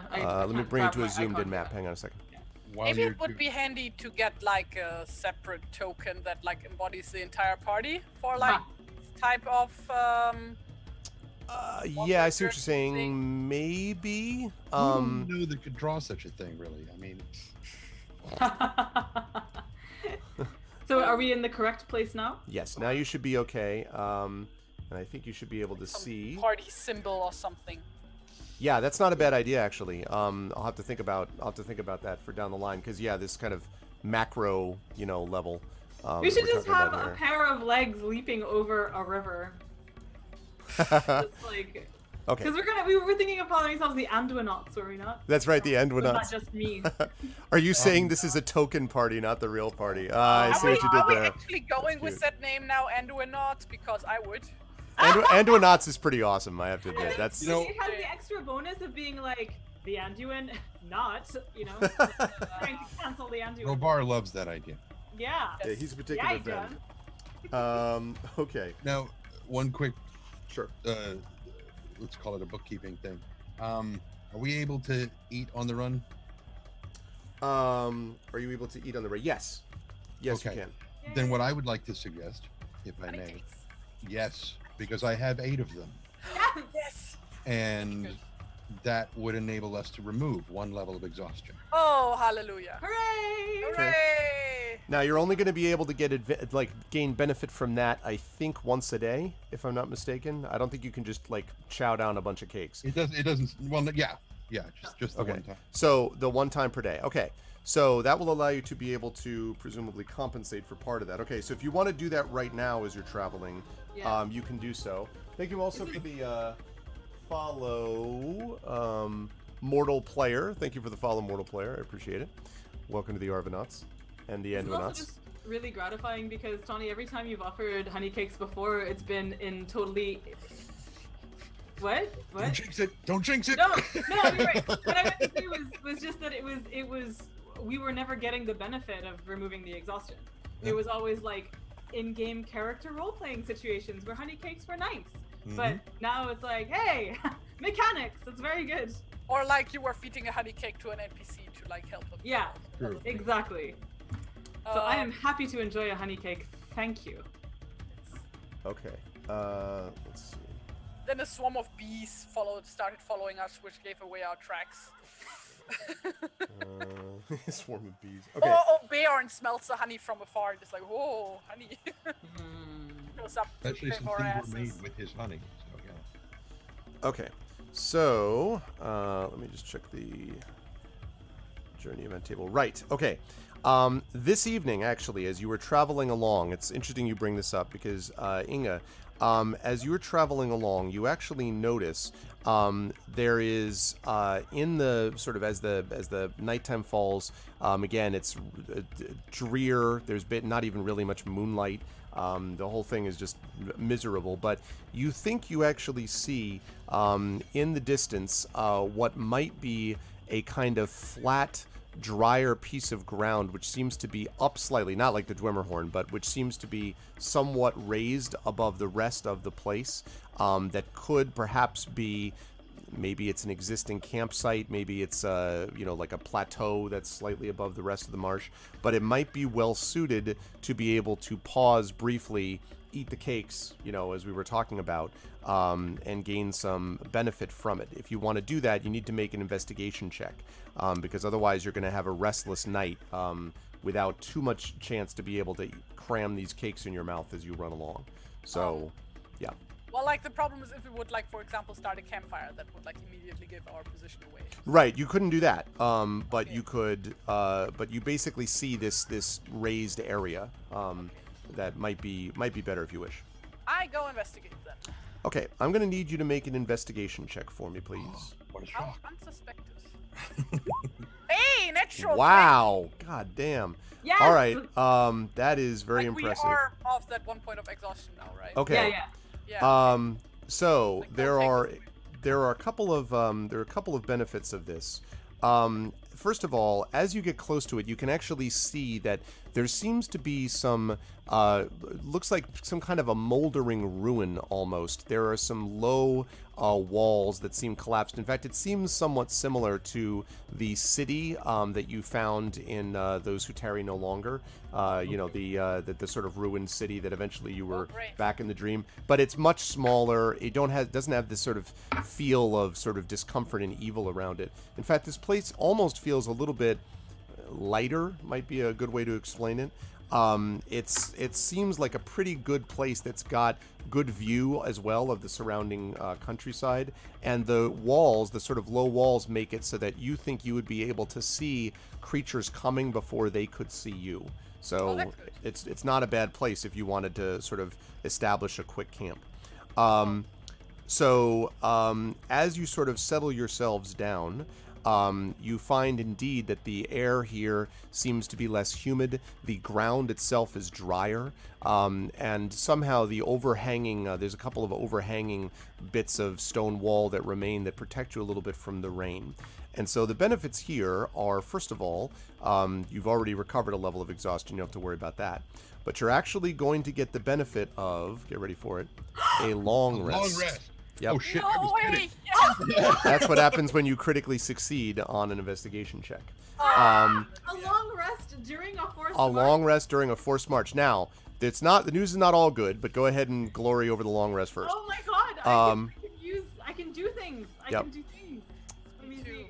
Yep, so you can do the long rest. Now, the other thing I wanted to mention is that the guide is going to get a +1 modifier to their arrival roll when you actually get to Mountain Hall. So you'll kind of keep that noted. Now, I'll talk about the benefits of this in a minute, but you do have one issue that has to be dealt with, which is, as you are there in the night, during the River's Watch, actually, because I actually should ask, to get a benefit of long rest, you are actually going to have to be there for a couple hours. So you're cool with that, yes? Like you're, Yeah. okay. I understand there's the lead and all that, but still.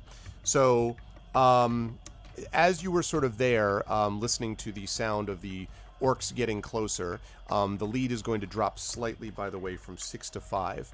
But of more immediate concern is that as you were there in the walls, you hear somewhere right around probably 5 or 6 in the morning, as before the sun rises, you hear, "Oh!" And Stone pricks up his ears immediately.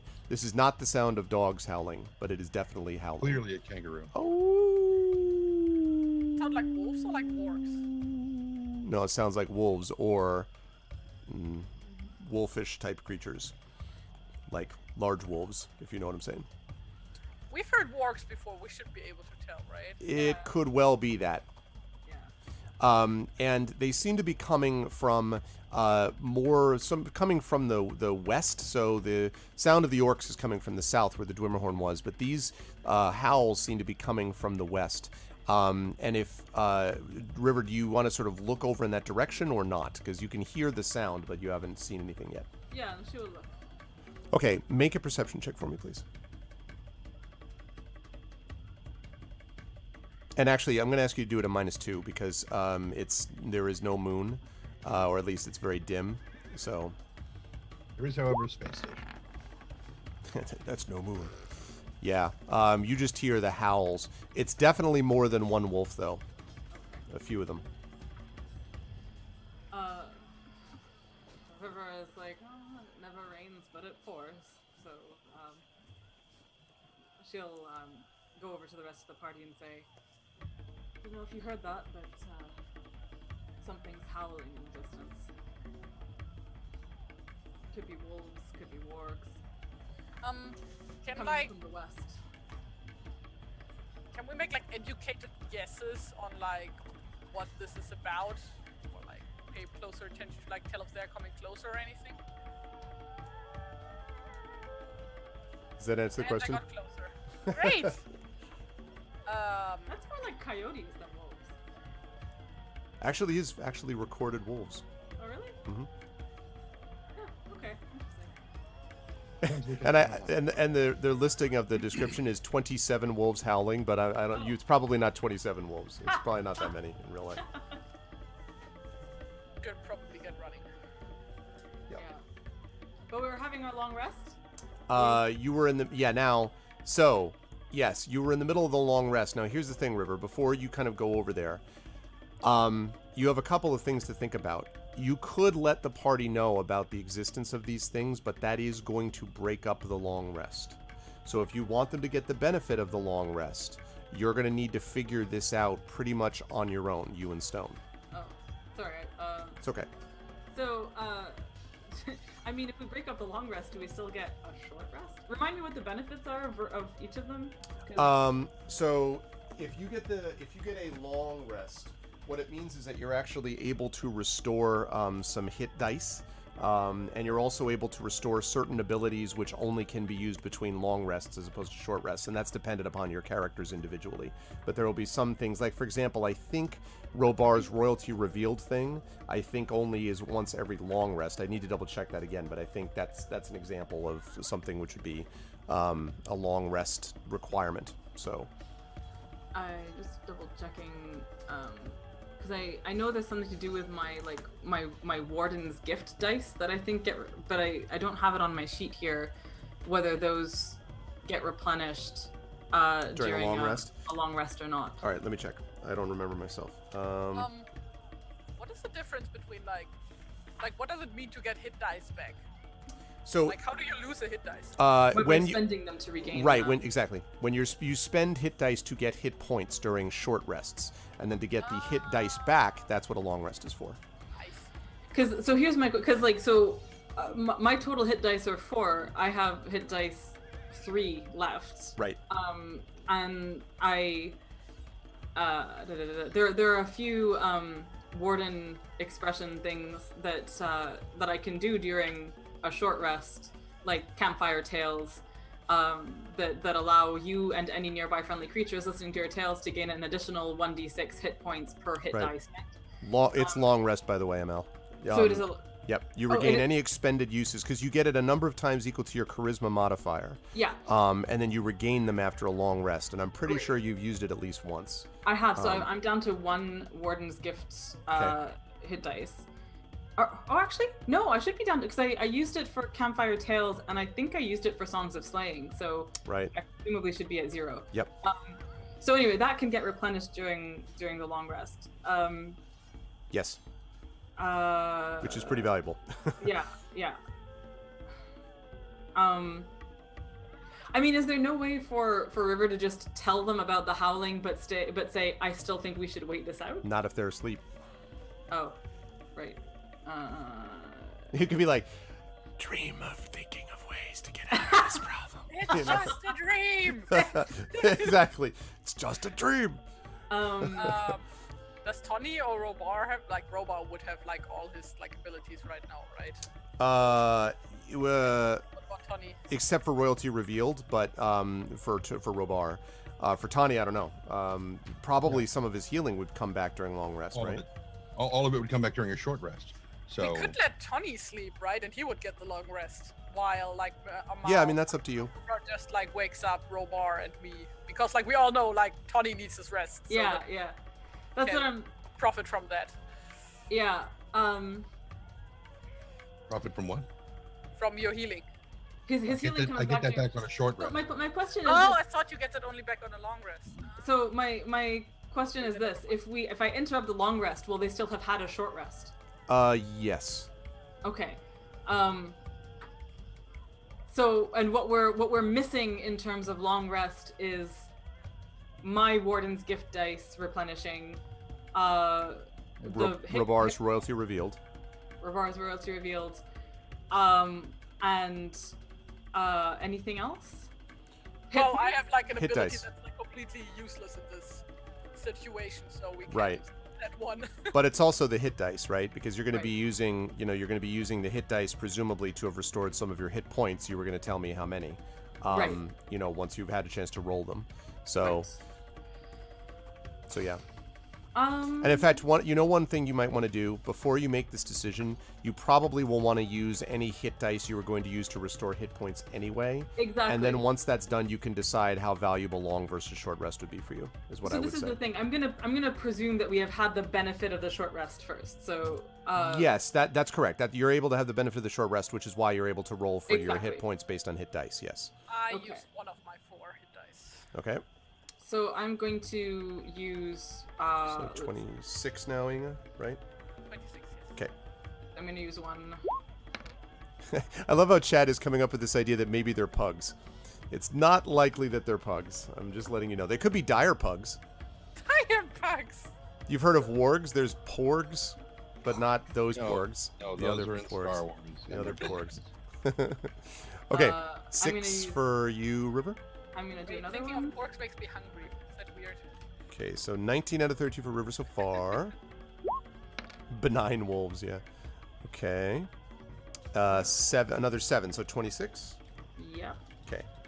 26. And what the hey? One more. That. Oh, 3 more, okay. 3 more. 29, okay. Yeah. How many hit dice do you have left, River? Uh, Should be... did I just roll 3? Yeah, so I think that's that was it. 3. It's Yeah, okay. that was it. Okay, so those are used up. Inga, how many you have left? I have 3 left. You have 3 left. Tani, are you using yours? Because you could do that as a short, but that's fine. Because you're 10 Right. out of 30 right now, so you're going to use them if you have any left. Yeah, Okay, I have 2 left. so go ahead and Oh. use whatever you're going to use, and then And Stone's at full, right? yes, he's at full. Yep. Okay. So 1, Wasn't he Not hit earlier by an Robar. arrow? not Robar. Stop rolling as Robar. So that would bring me up to 16. That would bring me up to 21. So you have 21 total. Is that right? 10 10 plus 11 is 21. Yes. Yep. Okay. Mm-hmm. Okay. Is that it? And you used up both your hit dice. So you're 21 out of 30. Okay. And now is Robar going to use his? What was he at? 24 out of 35. Okay. Yes, he will use some. We'll find out how much. Is it 24 of 35? Yes. Because when we were saying, "Yay, it's a long rest," I put everything back to full, and Oh. so I'm like, oh God, what was it at? Okay, so back to 24, and he has all 4 of his hit dice because he can Yep. use it. Right. So there's number 1, not as tawny. Okay. All this far, so that's 4.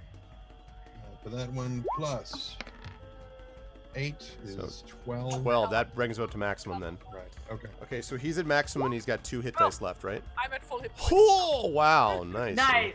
All right, so Well you're at maximum now, and you've got 1 of those left. You got 2 left. Okay. All right, good. So yeah, so that's the situation you find yourself in. So it means that you're in pretty good shape for health now, but you are low on the extra hit dice front. So that's And we've still got how long ahead of us? at least another 3.5 days. Right.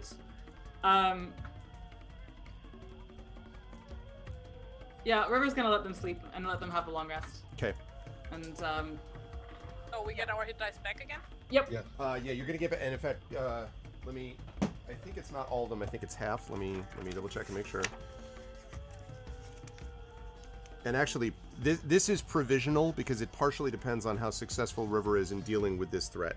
But we will assume that she's going to be effective, and then we'll worry about it if she's not later.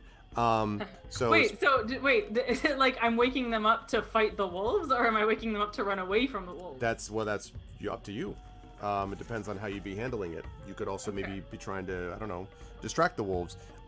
You regain, yes, here we go. So at the end of a long rest, a character regains all lost hit points and regains spent hit dice up to a number of dice equal to half of the character's total number of them. So you would, in other words, go back up to half of your total number of hit dice that you have in a given level. So if you had... The 2. Right. Okay. Yeah, I have everything back. So that's how yeah, it go. so And so you only get actually- one of these per 24-hour period, by the way. You won't be able to get another long rest for another 24 hours. Okay. So in this case, we have actually, like, all of us are close to maximum hit points now. We are at maximum hit points. Yeah, Right, the issue is except the for hit me, I'm dice. minus like 3. But but we don't have hit dice, but we have the possibility of getting a long rest again every 24 hours.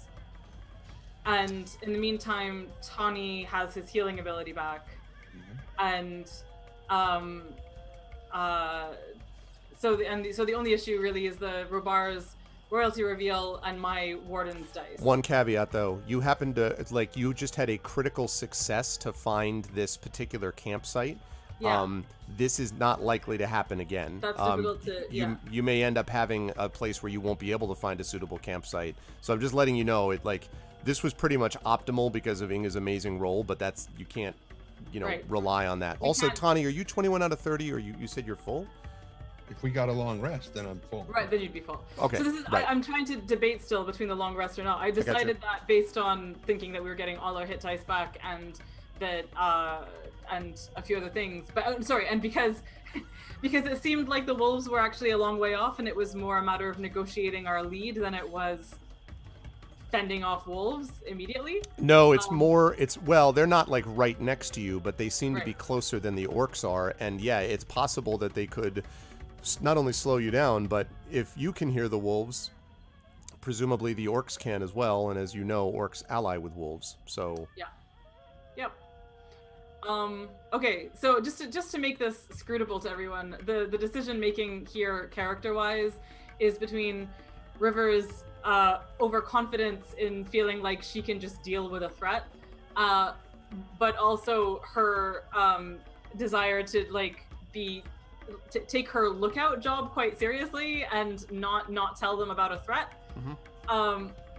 But also wanting her companions to be rested up because she's presumably rested up if she's in the position of making this decision. So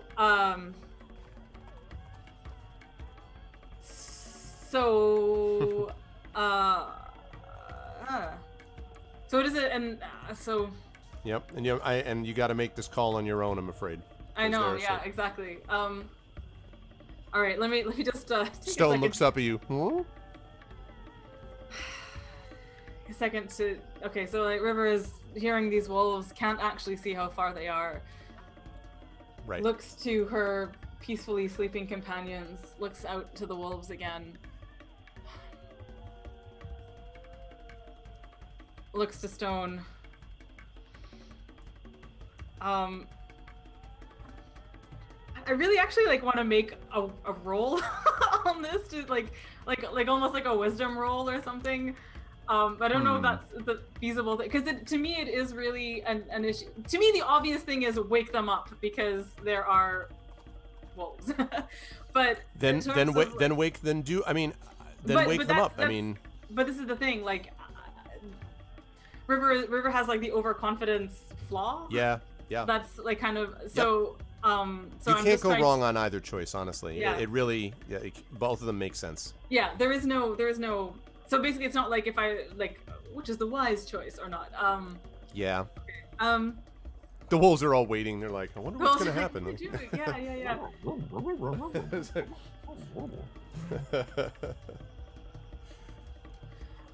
You could Okay, ask chat. You could ask chat. You could be like, chat, you're the I'm you're the phoning a hive mind. friend. What Yeah. does chat think? Yeah, exactly. Here's the thing. They're up on a hill. They have a good vantage point in terms of bows and stuff like that. If it comes to that. True. River's options in terms of dealing with the wolves herself with stone would require her to like wade into the fray, if they are coming. Okay, is there any way I know that she failed her perception check, so there's no way to know how far they are. Not yet. There will obviously come a stage where, despite the failed perception check, you will, see them or hear them. Yeah, I mean, you'll know where they are. But by the time you see that, you will have lost some time in making a decision about what to do with them.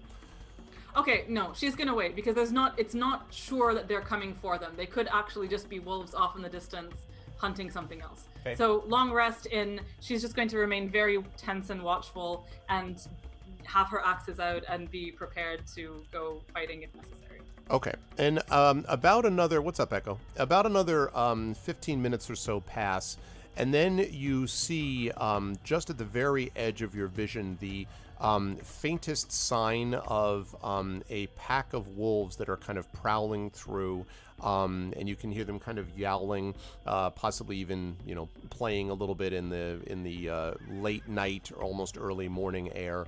And there are, as you look at them, a fair number, probably about 7 or 8 of these things that are moving back and forth. Now, they do not seem to be making a beeline for your camp, but they're kind of doing a gradually kind of, serpentine path, as it were, towards you. They seem to be kind of wandering in a direction, which means pretty soon they're likely to pick up your scent unless you are incredibly lucky.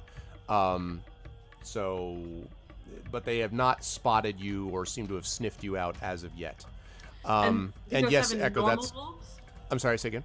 There's 7 normal wolves? They're not wolves? These look like... actually, these look like wild wolves. So I'll describe exactly what that is. And yes, Echo, that's right. I think I answered you on Discord, but either way, yeah, that's correct. We can send in stone to do like diplomacy with them. That works. Then We'll we'll have a pack of wolves as like friends, and they can help us like take care of those orcs, right? Right? I think wolves are great. I think that plan sounds excellent. So wild wolves, these look like wild wolves, and those are not the nice kind. These look to be more like wargs. What? And in fact, or at least like, wargs. Wargs are also known as wild wolves. These do not look to be like the kinds that would be ridden into battle by the orcs. Like, they're not that big, but it is, for one thing, it's a little odd that you would have a whole pack of wolves in these marshes under normal circumstances. But these creatures tend to be, as you know, have a rudimentary intelligence and basically make treaties with the orcs and things like that. So they're not just the animalistic pack-driven behavior of sort of a regular wolf. So as they get closer, you can actually hear kind of this, not only this sort of playing, but also, like kind of it's an evil sound. And you also know that their sense of smell is somewhat heightened by their evil origin. So yes, it definitely seems like that. They don't seem connected necessarily. They don't seem like they're tracking or anything as if they're being driven by orcs, but there are, as I say, about 8 of them. 7. You said 7. They just had a puppy. 7 or 8. I thought I said 7 or 8. You said 6 or 7. You said So did I say 6 or 7? Okay, Because all right, I'll split the difference. Let's say 7. That's the exact number. Let's say 7. Oh, 27, because that's the number that's howling. So, no, that's fine. Let's say 7. I'm telling you that audio file is wrong. That's 6 or 7. Yeah. 7. Great. Does it we're on a hill. They're at the base of the hill, right? No, they're not right at the base yet. They are okay. some distance away. I don't know, 1,000 feet or more, maybe. But you can see them from your position, like crouched behind one of these low walls that's sort of overlooking. Okay. Yeah, And 67 funny, wolves. No, Rosanelle. 6 or 7. Sorry. No. Have we achieved long rest at this point? Or No. no? It was only right. 15 more minutes. It was That 15 more minutes. I don't know, like sleep cycles, you know, sometimes wrap it up. Hurry up and sleep, goddammit. Tana usually gets up early to take care of the animals. So Yeah. Well, I think even with River's overconfidence, I don't think 7 wolves is something she can deal with on her own. But that said, they don't seem to have scented us Correct. yet. So they're and from if they're still a ways away, because her thought is if they are coming closer, she could attempt to do the classic throw a rock somewhere to try and, you know, direct their attention elsewhere situation. But it's not yet at that point. It seems like if they still are far enough away that doesn't make sense. Right. I mean, like, you wouldn't. You could chuck a rock and maybe get close, but you'd probably be more likely to be in front of them or hit them directly than behind them. Yeah, exactly. So, God, I really wish she had ranged weaponry. She would actually just, but she could certainly pick up. I mean, one of your companions, even without it, you could try to, you know, as long as you're not trying to attack them, you could certainly know how to draw back and, you know, fire a bow. You just wouldn't be very good at it combat-wise, but if you wanted to use it for other purposes, you could. yeah. Well, as a woodman, she probably has gotten training in, like, at least like for hunting purposes. I know, you'd think, right? But not necessarily. But the point is, how can I gauge how long it would take them to get up the hill if they were coming straight for us? If they were coming straight for you, given how fast wolves can normally move, they'd probably arrive in maybe 2-3 minutes if they came directly for you. Okay. If they were like if they were on the full run charging you, minute and a half maybe. But if they were just kind of going straight without being like rushed to do it, probably a couple minutes. Okay. River is going to do this. She is going to, now that she can see them, she's going to stay close to her companions. Okay, she can't watch the wolves and stay close to the party, I guess. No, she's pretty close to the party. I mean, Okay. she's not like right next to them, but pretty close. Right. Well, my thought is just she's going to watch for like the first sign that they are making their way up the hill. Okay. And if at that point she will wake them up. But she's going to like hold until it seems for sure that that's something that's going to happen. Is she going to do anything in the meantime as a distraction, or or is she just going to wait and see if they scent or not? If they get to a position where she could try and distract them with a rock, she'll do that. Okay. But not if it seems like they're moving with intent upwards. I see. Yeah, I see what you're see what I saying. mean? Let's actually see. Like, she's gonna try real hard to give you guys this long rest, but I think she is aware of the fact that this would be a ridiculous situation to try and just single-handedly with stone fight off 7 wolves. So when they kind of make their way, and there's one point where they sort of get close enough that you think you might be able to do your rock technique thing. Okay. Do you want to wait and see if they scent you before you do it? Because by the time they do it, it might be too late. Or do you want to throw the stone, not the stone, the rock. Not the stone. That would be quite a distraction. Toss me!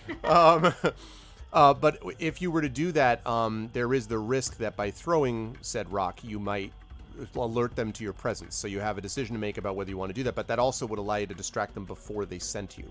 Yeah. So She's going to try before they scent. Okay. Once they scent, it's all over. All right. So what are you going to do for this method of distraction? Is it just throwing a rock, or are you doing something elaborate? What are you planning to do? I mean, her options, like what is around is rocks, right? There are rocks. There are some dry pieces of like grass and wood up here.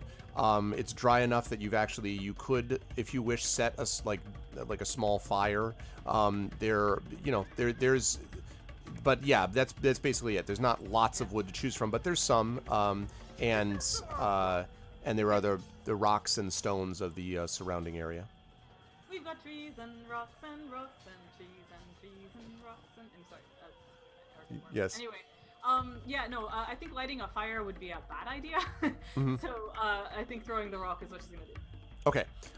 And tell me, you're throwing it past them, like beyond them, to try to sort of. To make a noise behind them that they might turn away towards. Okay. All right. Then I'm gonna have you. Let's see. We're gonna say this is a No, I think you can get past the wolves with your strength. So this is going to be a dexterity thing to see if you can do it the way you wanted to do it. So dexterity will be this one. This is not acrobatics because you're chucking a rock, but Yeah. yeah. Oh, sorry, I accidentally somehow minimized. Why? Oh no, everything's really big. Okay. Cool. Dexterity check.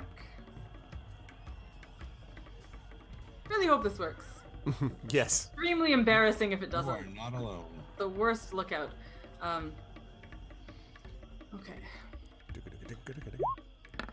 No, not a save. Natural. Oh, but 20. it's- I'm sorry, I just went for the Just first this dexterity. bonus she would have gotten. Come on! I could do like regular. It's the same one. I just clicked dexterity because it was the first thing I saw. All right. I'll allow it. I'm sorry. I will allow it. I was gonna be like, oh, okay. So you sort of look in your you remember back to as a child throwing rocks against certain branches and trees to be able to disturb squirrels that were heading down to try to get well-earned food from stone, for example. And you remember doing things like this. And so you actually kind of access that memory now as you chuck this rock, and it lands behind them. And somehow, perhaps Radagast still looks over you. It doesn't just land squish in the marsh, but actually lands making a loud thump as it hits some rock, and the lead wolf, like whips its head around, and it's like growling to the others, and you can hear the growling and the howling, and then the wargs begin to pad in that direction, and probably after a good, I would say, 5 minutes or so, you see that they are now out of sight, heading in that direction. What was that about? Only if we get incredibly lucky. Has this been three critical? Yep. Like, You, wow. Use them up. Use them up while you got them. Smoke them if you got them. I would also like to note that as you were describing that scene, Harv, it made me think of Daryl Hannah in Clan of the Cave Bear, where she's learning to use the Oh sling. God. Yeah. River like exhales the longest, slowest exhale, and And Tawny, hurricane. Oh man. all right, Okay. long rest. Woo! So the long rest is achieved, which is the good news. The not as good news is that when you actually have them all wake up, you can hear that the creatures have gotten, the orcs that are pursuing you has, as I mentioned before, gotten closer. So, all right, let me just double check quickly on this long rest. Tawny, so that means River is now 32 out of 32, and Tawny should have half total hit dice back. And Tawny's back to 30. Stone, Inga, and Robar all at maximum. Okay. How does River have more max HP than I do? That's a good question. Because I think I rolled really well at the level up. That was the yeah. So I get my Warden's gift dice back. Okay. And Robar has his royalty reveal back. Okay. And that's us, I guess. All right. As the day dawns, you again move to try to make your forced march continue, and proceed as you are going along, sort of traveling as fast as you possibly can. Oh, in the morning, River will let them know about the wolves. Okay. Okay, like What? How could you let us? Okay. It was fine. It was fine. It was just like at home, periodically distracting wolves with rocks against trees. While pursued by orcs, it was just Yeah. Okay, so the next day, you make good progress, and you end up passing by as you're traveling along this way. You end up passing by where, if you were to go off into the reeds, you would see where the hobbit hole that you had found originally would have been occurred. And I want you to make a perception check for me, please, Inga. Do I get my Wilderland bonus? Wilderness bonus? What's the ways of the wild one was the tracking one, right? Yeah, like the other one is natural watchfulness. Like I get like double perception bonus. No, but do the ways of the wild one. Oh, tracking. Okay, so basically, wait, I just looked it up. It is. And don't make it a saving throw. I'm sorry. Advantage on survival checks okay. when tracking someone in the wilderness. So I just do a survival check. Yes. For tracking. And, well, I didn't need it, but here. Have an unnatural 21. You think you see, leading off in... You probably would never have noticed it if you didn't know where the actual hobbit hole was. What looks like marks as if something has dragged itself or been dragged towards the hobbit hole. Okay. Am I with the others right now, or am I scouting ahead? You're scouting ahead by, not too far, but a little bit. Okay, then I'm gonna take a quick detour to the hobbit hole to check what's up there. Okay. As you get closer, you can see that indeed there was quite a bit of sort of dragging going on. And when you get to the actual place where the hobbit hole is, the ruined remains of the door are still there. So you can actually still see the door that's there, but it is now open, and something clearly has either been pulled or pulled itself inside. Oh, okay, then I'm gonna get out my axe and like sneak into the cave. Okay. Make a what's your passive perception actually? Passive perception 12. Okay. You sort of creep carefully into the hole.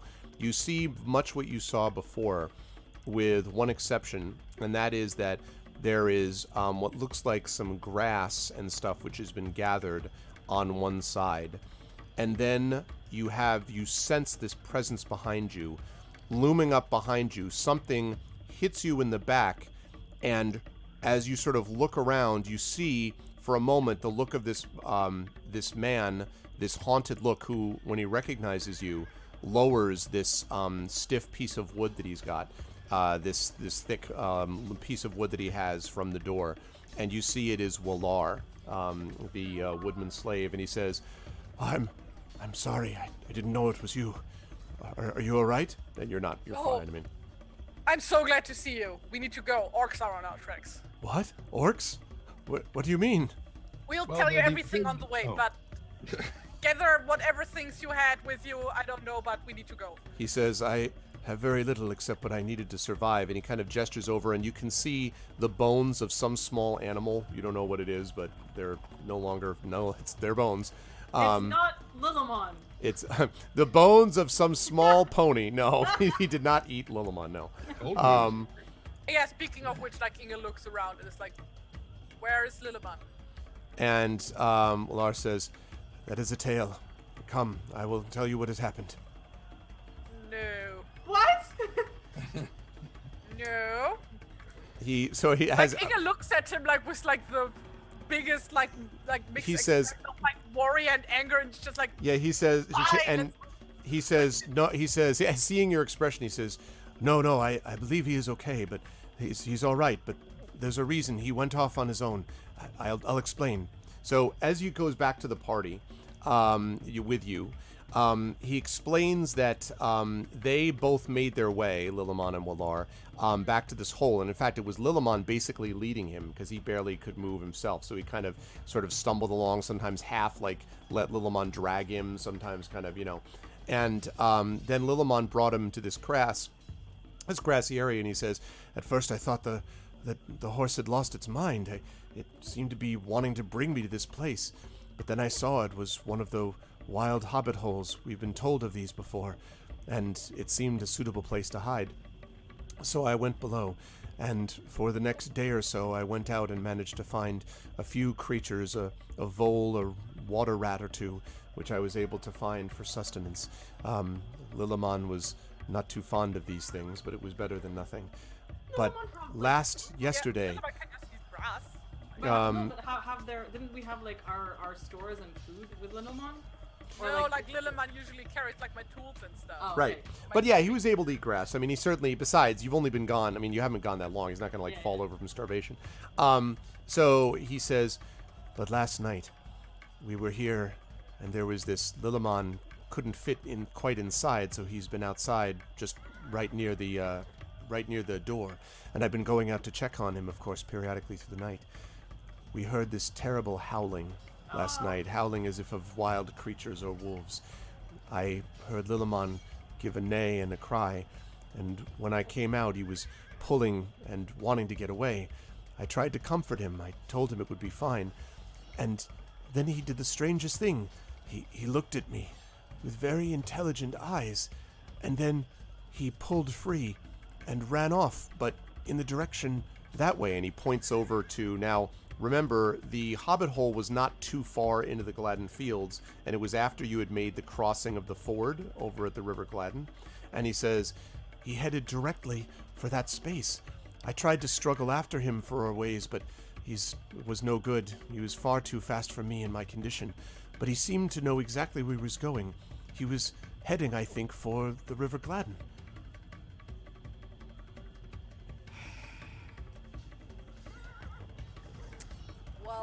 River like stares in horror at this and also feels like both confused and guilty.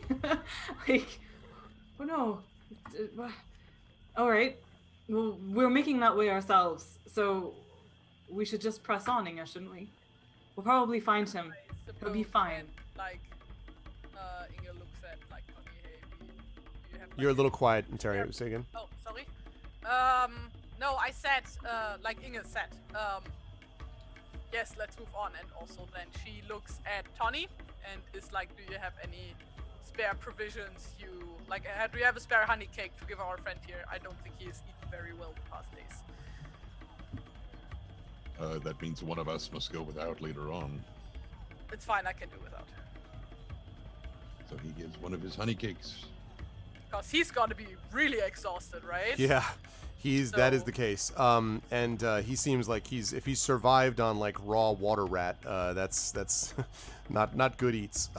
So he seems extremely grateful, and eats it and eats the cake as you begin to head off again. And he says to you as he goes, he sort of pulls you aside, Inga, and he says, Inga, I am sorry about Liliman, but if it's any consolation, he did run, but he did not seem terrified to me.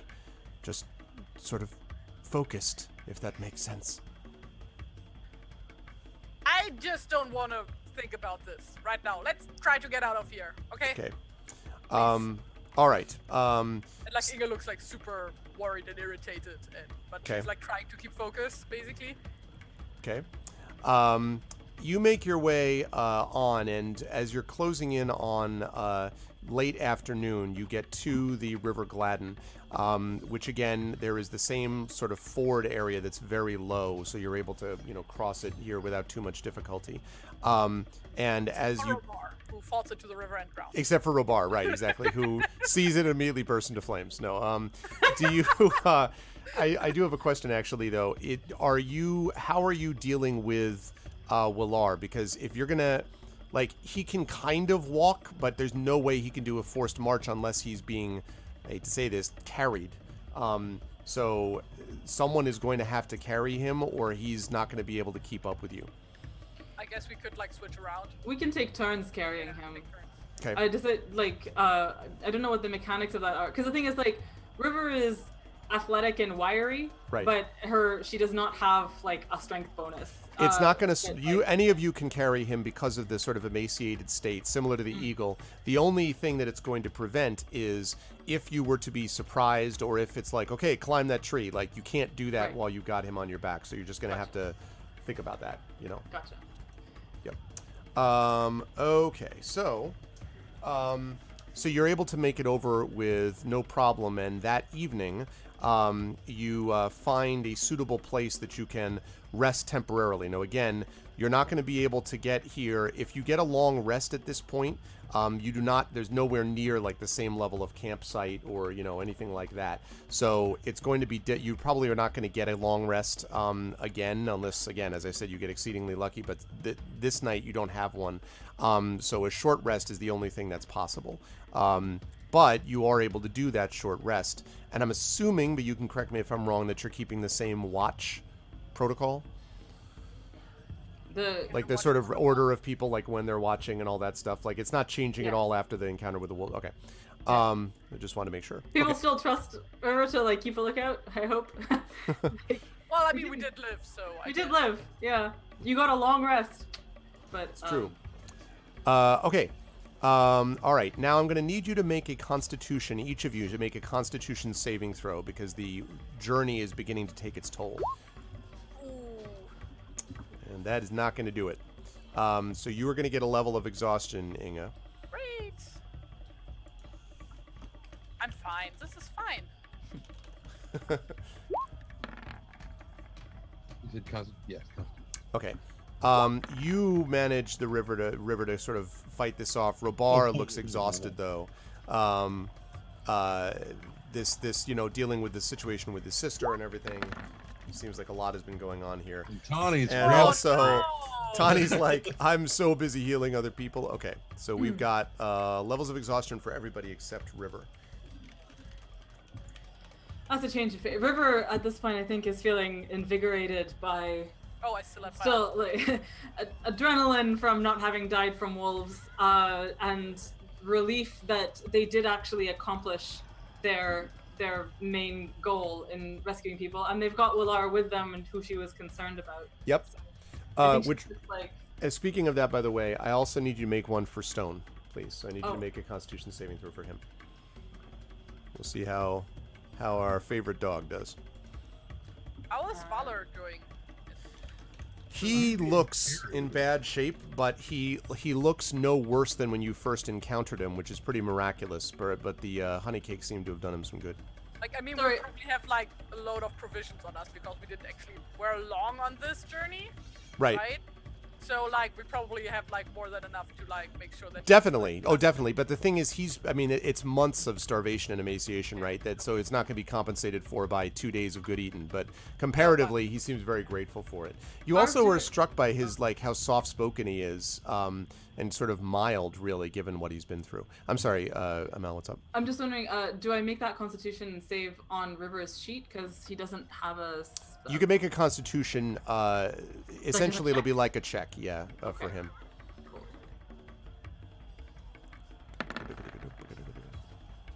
Hey. So that unfortunately is not quite enough. He's he still is kind of. I mean, he's been through it, and it seems like he's still kind of struggling with it. Although he's a gamer, he continues to sort of keep it together, but you can tell he's sort of run down. And in fact, Willar says to you while you're on watch just before he sleeps for the night, he says, your hound seems very tired, as do you, River. Well, the time for rest is not yet. And the faster we move, the sooner we'll get to it. And he nods and he says, my job when I was back living with the woodmen was to take care of our animals, and it grieves me to see any in pain. He seems like a good sort. And Stone is kind of just like sort of half, as his head and his paws. You can see his flanks kind of not heaving, but sort of breathing a little more shallower than normal, or shallowly than normal. River clearly feels a pang at this also, and says, there is no better companion, and he's been through a great deal, and I believe he can go through this as well. She will, however, totally feed him some honey cake next time there is a round of them going, but yeah. Okay. The next day, dawns, and you set off again. In the meantime, you notice that the sound of the orcs has grown closer, and in fact, your lead has dropped by a point, so that you now have a lead of 4. So you're about halfway home, lead of 4. As you are setting off again to head along the way, you are now here in the West Anduin Vales, and so the path gets a little bit easier, although there's still that, you may remember, the whole stony kind of ravine that Lillimon fell into and that whole business. Like, at least you don't have to worry about the fog, but as you're on the way back over, it isn't as easy as you might hope to be able to travel, but still. And this is where Rovar has advantage, though, right? Correct, that's right. Yeah. That's right, when he needs to, that's right. So there is very little that happens until you are heading towards the evening, which means that you're right about, I guess, about here-ish, let's say. And as you're preparing to sort of find something for the night, you're all sitting there when you feel something terribly cold pass over you again. Now, you've had this experience before, but you feel this terrible cold pass over you, and even Willar, like, sort of cries out and shivers, and you can feel not only the cold, but you hear whispering in each of your ears as if it were at your shoulder. Something in the black speech, and it is very similar, it sounds like, of the voice of the spirit. Doesn't mean it's the same, but it's the same kind of speech as the voice of the creature that you saw in the temple. I need each of you, please, to make, except for Stone on this one, to make a wisdom saving throw, please. Not a check, saving throw. Those of us who are suffering exhaustion are going to be doing this at disadvantage. Yep. Not that it matters in my case. So I guess I'm getting like 1 billion shadow points now, right? 2. That brings you up to 8 shadow. Great! And I go insane, right? No, it may lead you to despair eventually. We'll talk about that in a minute. Yeah. Okay, wow. It's just a dream! So Tani's fine. The river, however, is not. You also gain these shadow points. And by the way, the river, clearly this is evil. I mean, like, clearly the shadow is what it is. This is not, because I know you've asked me in the past. This is definitely that. By the way, Robar gets advantage for this roll. Which means that it's even, because he had a level of exhaustion at disadvantage, so it's even. But that still means that he's okay. So, all right. So, Candy Graham for Sauron. Like, he gets like a bunch of things for this, actually. Yeah. Right. Right. So, Tani remains at 0 shadow still. Robar's at 4. Stone doesn't have that. River is at 6, and Ing is at 8. Now, I just want to mention about the shadow point thing, so we're clear about it. When your shadow points reach a certain level, you will run into some danger of having it affect you. So, and let me, there we go. So, and, okay. So, this is, let's see, that's when they are made miserable. So, your wisdom score is what, Inga? My wisdom score? Yes. 11. Okay. So, you're at 8 right now, Shadow. When your shadow point reaches 12, you will have been made miserable, as your spirit will have been weakened by too much grief, sorrow, and dark experiences. And there will be 2 things that happen as a result of that. 1, you will have disadvantage on attack rolls. 2, you will automatically fail charisma ability checks. And 3, when you're making an ability check or an attack roll or a saving throw, if you roll equal to or less than the difference between your shadow point total and your wisdom, so at least initially at 12, that wouldn't be an issue. But if you were, let's say you got up to 13 shadow points or whatever, and you rolled then a 1, you would experience a bout of madness. And what that means is I take over. And I, as the lore master, am required to do something you would not want me to normally do. So, well, unless I can come up with something that's like in character for her to do when she's mad. You don't have control over that, though. That's the thing. The bout of madness literally seizes control from you. This is why players really goddamn hate it. Now, you can explain what you feel before and after. That's 100% true. But no, this means that you're not in control of your character. Now, remember, you can always do things to try to reduce shadow, and you have had shadow points reduced before, but it's there. The last thing I want to mention, though, the only good thing, silver lining about this, Inga, is that you and the river, I would say, because of her knowledge of the shadow, are convinced that this thing that just happened was not random chance, but felt as if some creature is searching for you. As if you are being sought, not just by the orcs behind you, but by something else. River, it passes though, right? Yes, it does pass, yes. River looks at Inga and says, I suppose in a way we could feel flattered by the attention. If you want to put it that way. Yeah.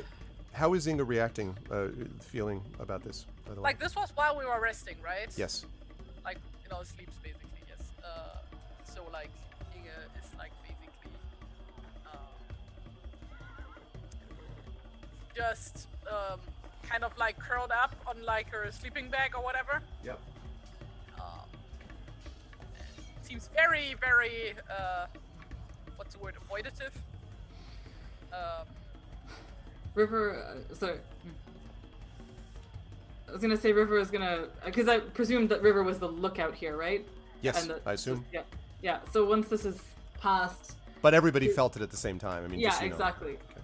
She's going to scooch over to Inga and get close to her and put an arm around her and say, do you know the story of the ships that carried light into the sky? Like, Inga doesn't even say anything. She's just like going like.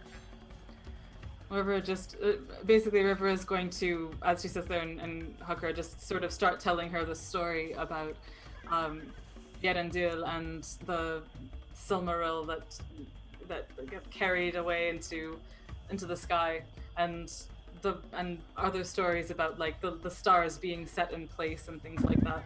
My headphones have fallen out of my ears once again in my excitement. And just sort of murmur these stories of like light in the darkness to her until either she falls asleep again or until she looks like she can stand and move around and stuff. Well, it kind of depends on like what time of night it is. Yeah. This is probably right about the middle of the night, at its darkest, coldest spot. Again, at some point. Okay. The next day dawns, and you begin again on what hopefully will be the last point of your journey. Your lead is dropped by one more. You can see why it was a good thing you got as much of a lead as you did from the beginning. And you press forward as the miles just seem to drag on and on and on, and you feel yourself going through. Again, there is no sunshine here. It has just been rain and sort of cold and damp. Even now that you're out of the Gladden Fields, it feels as if the fields have come with you somehow. The kind of experience of the marshes remains. And as you are sort of making your way, your spirits are somewhat lifted to see the arrival, see in front of you the actual mountain hall that is in front of you. And as you make your arrival, I'm going to actually have people do the arrival check first, and then I want to talk about what happens. I'm going to ask, so the guide is going to be doing this. This is going to be only one +1. It's going to be a +1 to the roll. The terrain was, I'm sorry, it's 0 because you were going over hard terrain, which was -1, but you had the +1 from the embarkation. So you ended up with a flat roll. So the guide is just going to be rolling a D8, and then we're going to see what happens as a result. Robar? And that's going to be Robar, yeah. And yeah. Advantage because of the veils? Yes. So he'll be doing this at advantage because of, but he has a level of exhaustion. So but can you have a honey cake first? Let me think about that. How many of the honey cakes do you? Is he able to have one more, Tawny? There are 3 left, which is why Tawny said one of us will have to go without later. Okay. Then you could give him one if you wish to get rid of that level of exhaustion, and then he would be doing this at advantage if you want. Yes. Okay. Yeah, definitely. All right. So the D8. Who else is taking a level of exhaustion, by the way? Just before I'm taking, is anyone else eating that cake to get rid of what remains or not? River doesn't have exhaustion, so she can be the one to go without. Although she did want to feed it to Stone if possible, but we are right there, so. So it would be Tawny and Inga, or Tawny and it would be so 2 out of 3. Like gave hers to Valor, so. So then Tawny and Stone, one of the 2, or actually could both. I'm sorry, could both get it. Yeah. So all right. So because I just want to make bookkeeping wise, make sure that's clear. Okay. So Stone's clear, and Tawny is clear. Okay. And that leaves me with. And that leaves you with 0. 1. No, 1 for Robar, 1 for Stone, 1 for Tawny. No. I know. I'm. What I meant was you're right. So the only person who's got a level of exhaustion now is Inga, who also has 8 shadow points. Okay. She's So in great shape. yeah, now you can make your embarkation. Your arrival roll. So just D8 at advantage. Yeah. 8. Well done. Okay. Despite what has happened to you, you sort of look at Willar, actually, as the face that you look at the most, because you can see his face brightening as he sees the walls of his ancestral home approaching, and he looks back at you with this big smile. He pets Stone, who wags his tail furiously, and despite what you have been through, all of you feel somewhat uplifted by having survived, right? That is what your party has done. It has survived, it has always survived. And as you come close to these walls, you feel that sense of faith in each other sweeping over you. All of you remove 2 shadow points and gain inspiration. All right. So, and also gain inspiration, I think I mentioned. So Robar's, so Robar's at 2. So River's at 4. Inga's at 6. Robar is at 2.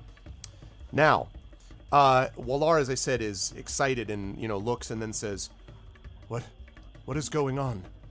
And as he points up, yeah, it's a dream. As you are coming to the bridge that you may remember crosses over, to get up to the hill that goes up to the mountain hall, you find there are a dozen archers who are leveling bows at you across the narrow bridge. And they are under the command. Let me get rid of this here. Tawny Frank. No. Ripping off the Uruk armor. Yeah, it's like, it's not me. No. They are under the command of Barinald, who is the doorkeeper. Okay. And a moment later, Heartfast comes up on the wall next to you and points down at you and says, "You are not welcome here. We have been told about how you tried to murder him in the marshes. You are outlaws and orc friends. If I see you again, I shall have you put to death. Leave now and never return." And as you sort of look around, you see the smiling face of Magric appear next to him on the wall. And he shouts down to you and says, "Your treachery has preceded you, my friends. It is unfortunate, is it not, that I have warned our chieftain just in time." And that, my friends, is where we are going to bring this session to a close. I hate him so much! So much! Yep. And madness reigns in the Hall of the Mountain King. Yeah, there you go. Great. Son of a... Yeah.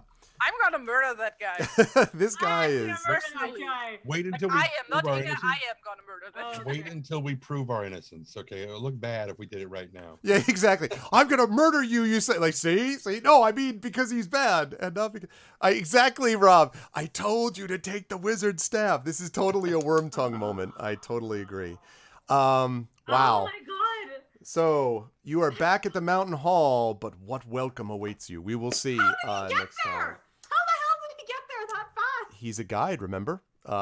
He was able He to left move. before we got to the. Yep. Yeah. He was traveling the other direction, in fact, while you were not even at the Dwemerhorn yet. So, and he's riding on the back of Lillimon. No, I'm just kidding. Lillimon's corrupted. now Ah! This black seepage from his eye. Oh, jeez. I am evil. No, that's not true. None of that is the case. Find Lillimon, but None of those things are the case. Yeah, you've not seen Lillimon yet. All right. It'll be interesting to see what happens. At least you have Willar with you. You know, you got a character witness. Well, and also we have like 3 people Yeah. who we rescued who should like. they be should here have by gotten now. there. The Sure. the 3 people who were The on 3 people are on the Eagle, and Yeah. the guy that's with us. Right. That's what I said. That's What I right. So hopefully that will speak on your behalf. But certainly, Heartfast did not seem to have noticed any, or they don't seem to have gotten to him or talked to him yet. Magric was definitely there first, but we'll see what happens when you deal with this traitorous scum next month. I'm going to start. This scum can't die horribly enough. Yeah, like basically, that's sort of how it is. So sure. We will see. I'm going to start as I usually do with Amal on the bottom of the column. I'm glad that everyone was woken up, including you, Amal. How'd you feel about today, and where will the fine folks see you before they see you here next month? This is an emotional roller coaster. It was great. It was fantastic. I was amazed we were actually just able to get out of Dwemerhorn. That was the main issue for me. Good goddamn rolls. Oh my god. The amazing acrobatic rolls that Tawny has managed to make. Yep. I get just like, yes, sometimes we have the grace of ballet dancers and sometimes we just don't. And it's great. Yeah, I thought the amazing rolls, and thank you so much again for accepting the accidental It's okay. Yeah. saving throw. But yeah, they were also dramatic in their results and stuff, and I just really enjoyed all of that. Did not enjoy getting the shadow, did enjoy losing the shadow. Wish we'd lost more of the shadow by not getting the shadow. Well, but, yeah. So it goes. That is the nature of shadow. It creeps and it seeps and it's terrible. Yep. But yeah, so I'm genuinely very surprised at the state that we're in at the end of that. I think but I'm very glad at the state that we're in at the end of that, considering what we have ahead of us. Yeah. Oh my God. Yeah, I needed to have you make. Thank you for reminding me. I would have remembered this and told you later. I need to have you all make one more con saving throw. Because at the very end of that, at the end of this journey, you need to make 2 during the course of the adventure to see about level of exhaustion. So I'm glad we remembered it now. Let's just do that now and get that out of the way. Oh, okay. Sorry. I would have remembered anyway, but I would have remembered it later. So let's do that now. Yeah, Robar gets a bunch from that, I think.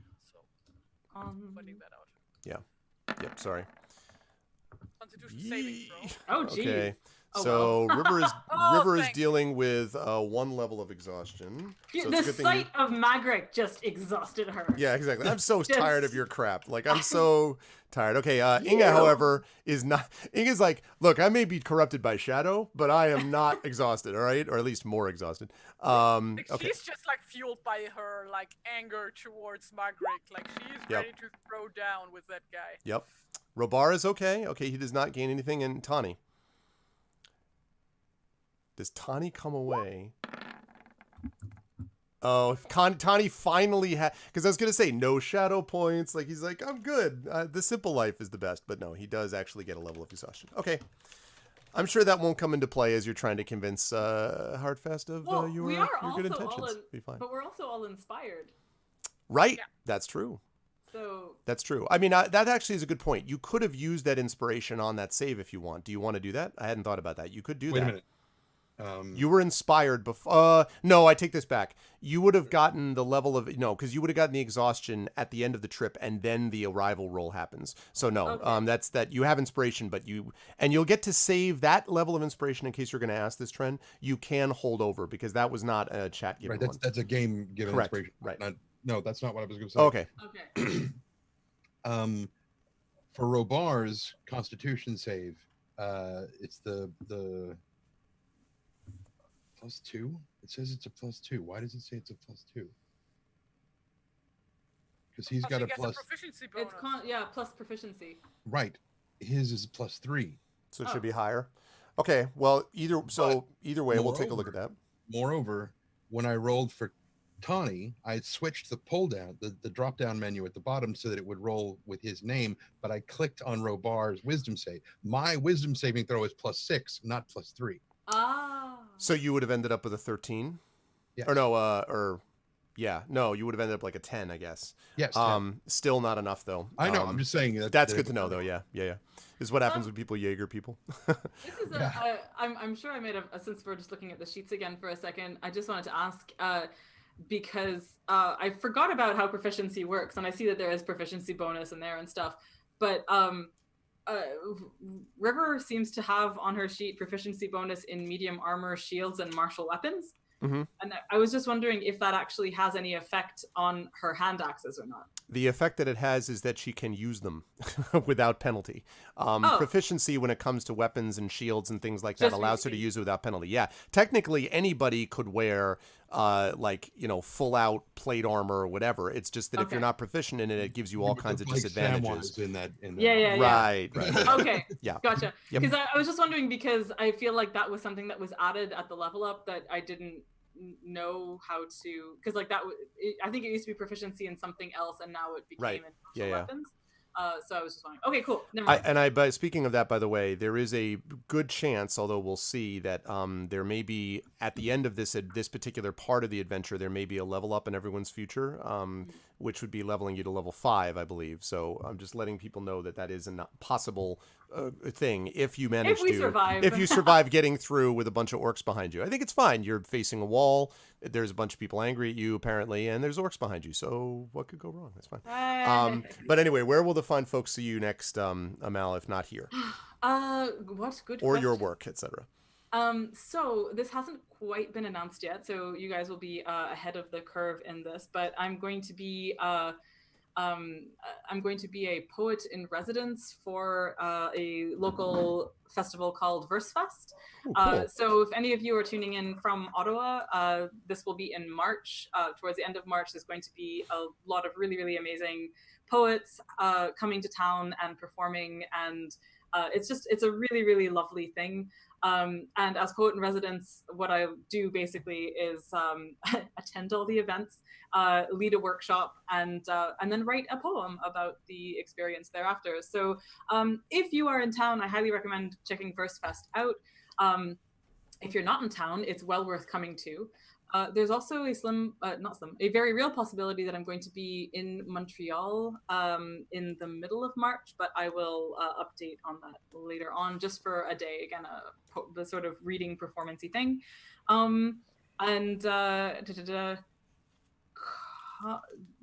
There's also, I don't know if anyone has heard of this, but there's a very, very small convention called,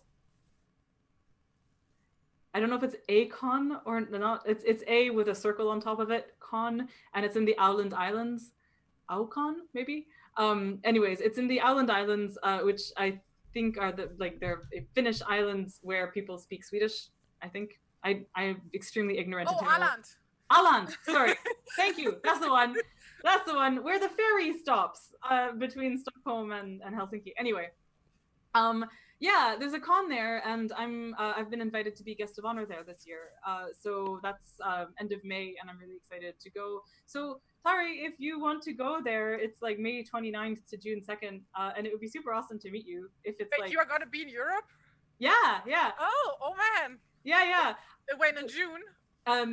May 29th to June 2nd. Okay. Yeah, May to June, both of those. Okay. But also, I'm gonna be in the UK for a week in February for basically my reading week, which is it'll be from February 14th to January 25th. I'm gonna be variously between the southwest of England and up in Scotland.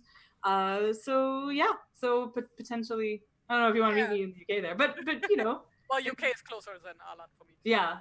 I can take the train, which takes 3 hours from my Really? place. 3 or 4 hours. It was like actually really quick to get to like London, I think, from like Köln. So Really? yeah, Cool. like I take the train to like Brussels, and then like from there I can like go straight to London basically. Dude, well, if there's any chance of meeting up in London, that would be amazing. That would be amazing. But we can talk about that. Also. We have to do it before Brexit happens. Oh Jesus! If it even happens, God, what the hell? Yeah, that's true. Otherwise, I won't need a visa to go.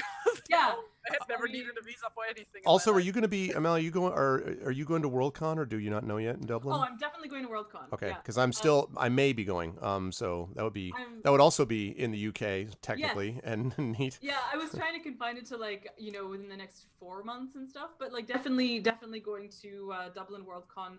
Not sure about the travel thereafter because of Brexit, so I won't know. Like our plan was to, once we're in Dublin after Worldcon, to go to Glasgow for a while, and potentially do some other events and stuff there. But that will depend on borders and how hard they are, and so on, and whether or not there's a deal, and etc. But definitely going to Worldcon. Very hopefully going to Gen Con, maybe also. Yeah, so I was gonna say, don't So forget to yeah, as we said. July and August are going to be huge travel months for me, because in July I'm teaching at Clarion West from July 7th to 12th. Then there's a possibility of ReaderCon in Boston area. Do ReaderCon, because Carlos and I will both be at that, and because things. Yeah. You know? So that's very exciting. And then the novella that Max and I co-wrote is released on July 16th. So my hope is that we'll get to do some events together at some bookstores in New England, and hopefully I can coax Max up to Ottawa, where I'd really like to have a book launch here as well. So lots of exciting stuff at the halfway point of the year, but in the next little while, trying to just hunker down here. But you can find me on the internet at my website, amalmohtar.com, on Twitter at Tithenai, Tithenai, and I have a drip page, which I'll put a link to. It's d.rip/amal-l-muhtar, where I write essays and things like that. And yeah, I think that's basically all for now. Awesome. Great. Thank you, Mel. Always a pleasure. And you, I look guys. forward to our session next month.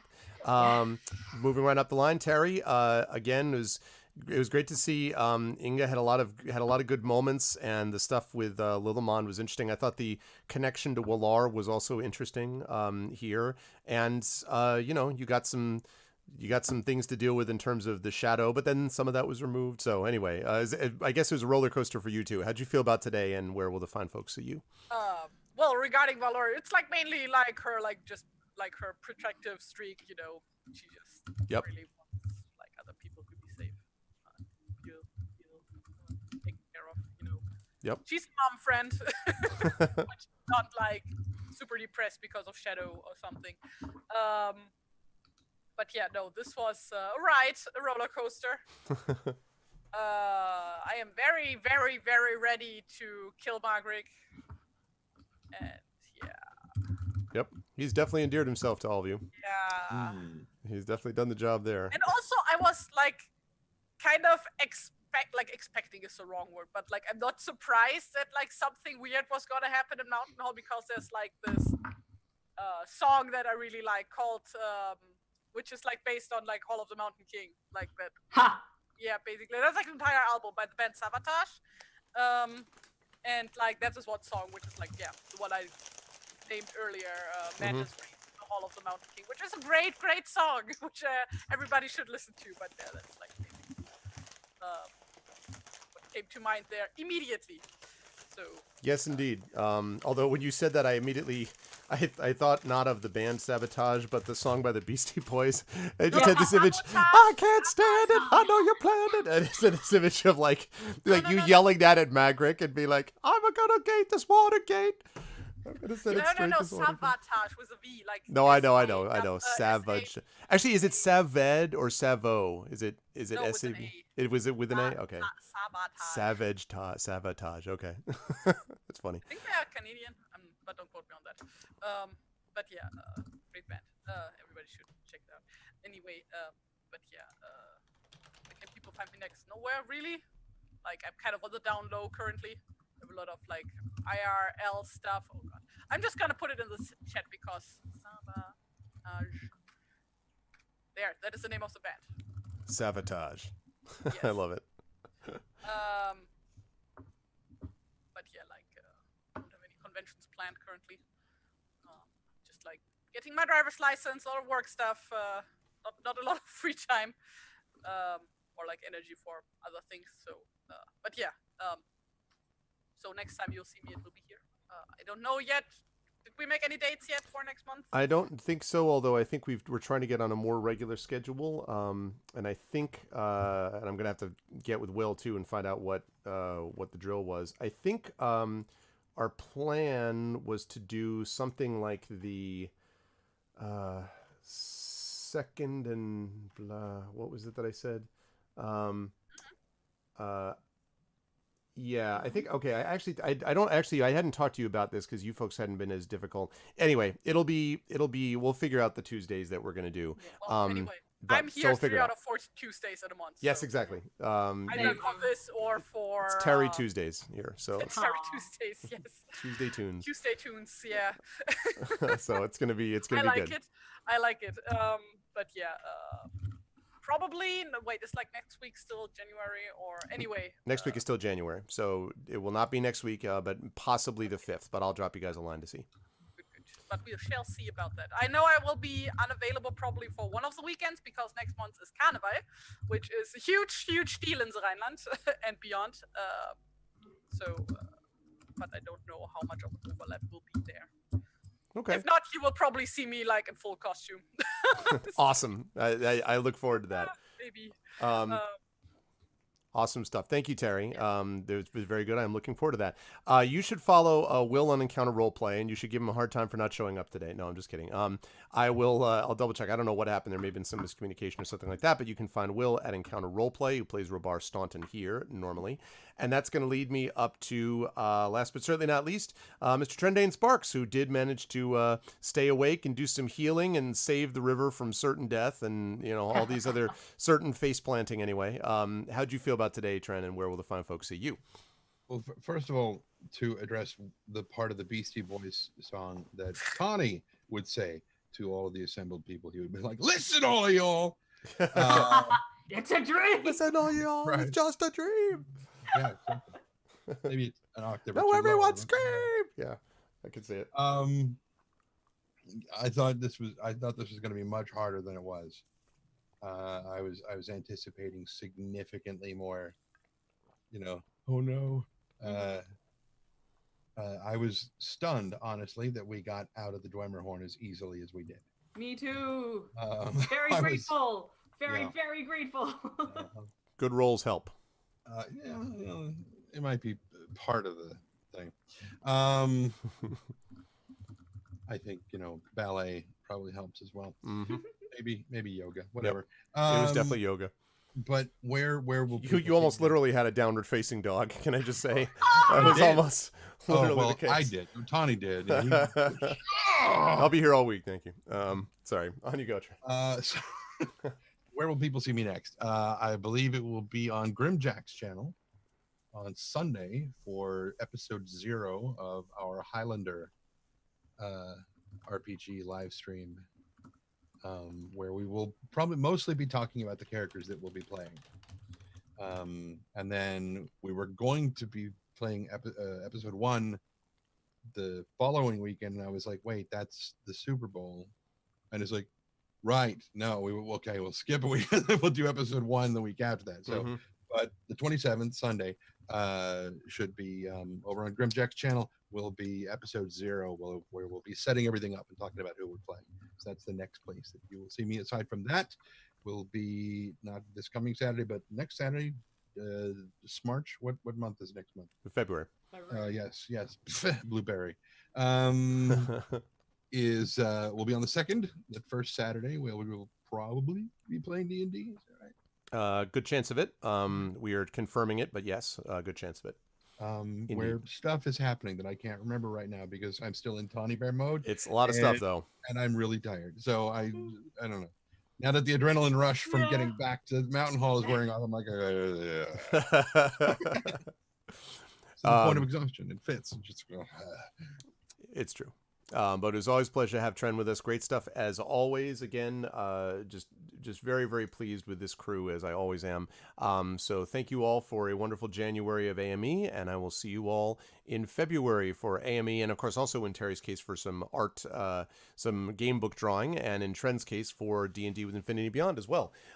So chat, can we get some love from everyone? Thanks to chat, by the way, for a couple of very important inspirations today as well. But can we get some love for the players, chat? And Tren and Terry and Amal, thank you. I will see you all very soon.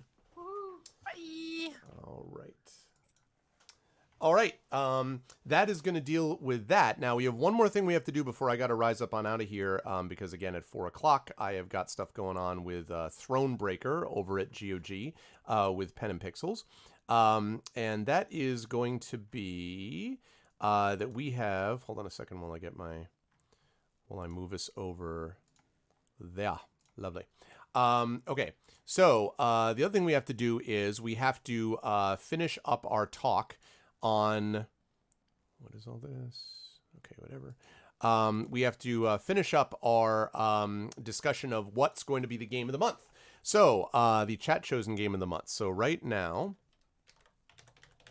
oh, thank you, Aaron. So right now we're going to do that as I move my webcam over a little bit. So that right there is the choice. We only had 2 choices this month of possible next games, and they were as follows. Might and Magic 7 for Blood and Honor and Wild Arms ACF. So right now those are tied at 4 votes to 4 votes. So we need to have a break in that tie because I'm going to play the winner of this next Tuesday during this spot. So now is the time. Now is the time. Now is the time to get your votes in because I'm going to be doing this as soon as this is over. So it's 4 to 4, so we need someone to break this tie. So please go over there and vote on that straw poll, please. Might and Magic 7, Blood and Honor, or Wild Arms ACF. Let's get that vote in, please. We need someone to break this tie. And it looks like we have done that. So last call. Last call here. 5 votes now for Wild Arms ACF, 4 votes for Might and Magic 7. Last call. 6 votes for Wild Arms ACF, 5 votes for Might and Magic, 6 to 5. 6 votes for Wild Arms, 5 votes for Might and Magic 7. All right, going once. Going twice. And closed. All right, Wild Arms ACF is the winner. Wild Arms ACF is the winner. I will be playing Wild Arms. I happen to really like Wild Arms anyway. I had that on my list. So Wild Arms, although I can never remember what the ACF part is. So Wild Arms ACF will be the thing we'll give a try to. And actually I have a couple of the Japanese JRPG games that I've played on here before. Trails in the Sky. I have Suikoden on the list. Breath of Fire 3, which I'm going to be coming back to. That's on my list at some point to actually play. So we'll get a chance to do that. So that'll be good. That's right. Alter Code F, which is... But what is that though? Nonstop? Like, is that? It's just like is that like a remake of Wild Arms, or is that a later game? Either way, it's cool. Like, I'm happy to play it. So I am looking forward to that. It'll be fun. So it's the remake. Good, lovely. Wild Arms has got a great soundtrack too, so it's going to be great. I'm looking forward to that. Okay, but that is going to do it for me for today. I wanted to thank everyone for following today. I wanted to thank everyone for jumping on board and being awesome as you always are. Again, if you haven't done so already, please follow the channel. Check out the YouTube with !ArvTube, the Discord with !ArvCord. Please check out the shop with !ArvShop. My Twitter is over at !ArvTweets. The right choice. Wild Arms. There you go, Rob. And then, of course, !ArvTrayon is my Patreon. That's really kind of the financial backbone of the channel. And then last but certainly not least, that sub button. Currently, we are sitting right now at about 56 subs. Goal by the end of the year is to hit 80. So we're at 56 right now. So I'd love to see us get north of 60 and on like that. All of those things really do help the channel. So it's never required, but is always appreciated if you are able to do it. As for me, I'm going to be back over on GOG playing Thronebreaker in about 20 minutes. So I want to thank everyone for having been here and checked this out. And I want to thank everyone for being on point with their inspirations today as well. Thank you to my amazing mods. Thank you to Dragon Spear and Terry Tunes and Shadow Mage was here early as well. Special thanks to Terry Tunes as doing a great job today with the playing. Thank you, Terry. Thank you to my wonderful subscribers. Thank you to Dragon Spear, Terry Tunes, Aradinel, Kookie Canuck, Nonstop. Thank you all so much, you wonderful people. And thank you to the Patreon supporters as well. Awesome, Rob. That's cool, dude. I want to hear some of this music. Thank you to Mal for wonderful stuff. As always, great pleasure, Mal, to have you with us, not only as a wonderful author, of course, but as a great player. So we're really glad to have her. Thank you to Commander Root, to Effect Life, to Iron. Thank you to ECAG, Aranth, Freest, Galadriel Bot, who is not at all a avatar of a certain mod whose name begins with a D and ends with an E.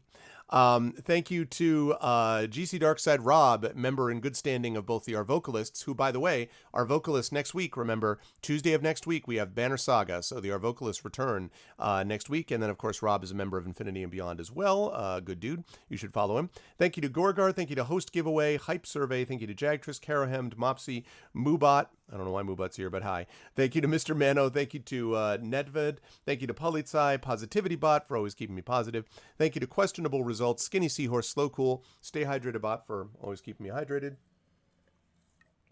Thank you to Trendane for doing amazing work as always. Thank you, Trend. Thank you to you, Christensen, V&K, Video Store Cowboy, which you're going to be hearing, from whom you'll be hearing more again soon. And, of course, Virgo Praz. That's going to do it for me. I'm going to be over at GOG in about 20 minutes, so no raid today. But thanks, everybody. I'll also be back here on this channel on Friday for either Esper Genesis or Bard's Tale Barrows Deep, Bard's Tale 4 Barrows Deep. Just for those who missed this, Esper Genesis might be getting moved to Saturday this weekend. It's not 100% sure. Has to do with schedule conflicts potentially. So either Friday or Saturday we will have them. So we will find out. But that's the deal with that. Much love to everyone. Best viewers on Twitch, as I've said, and I will see you folks over at GOG at 4 p.m. Thanks as well to Cubicle 7 for sponsoring our campaign of Adventures in Middle-earth, Wilderland Adventures. That's it for me. I'll see you folks in a few minutes over at GOG. Otherwise, have a good day. Be good to each other.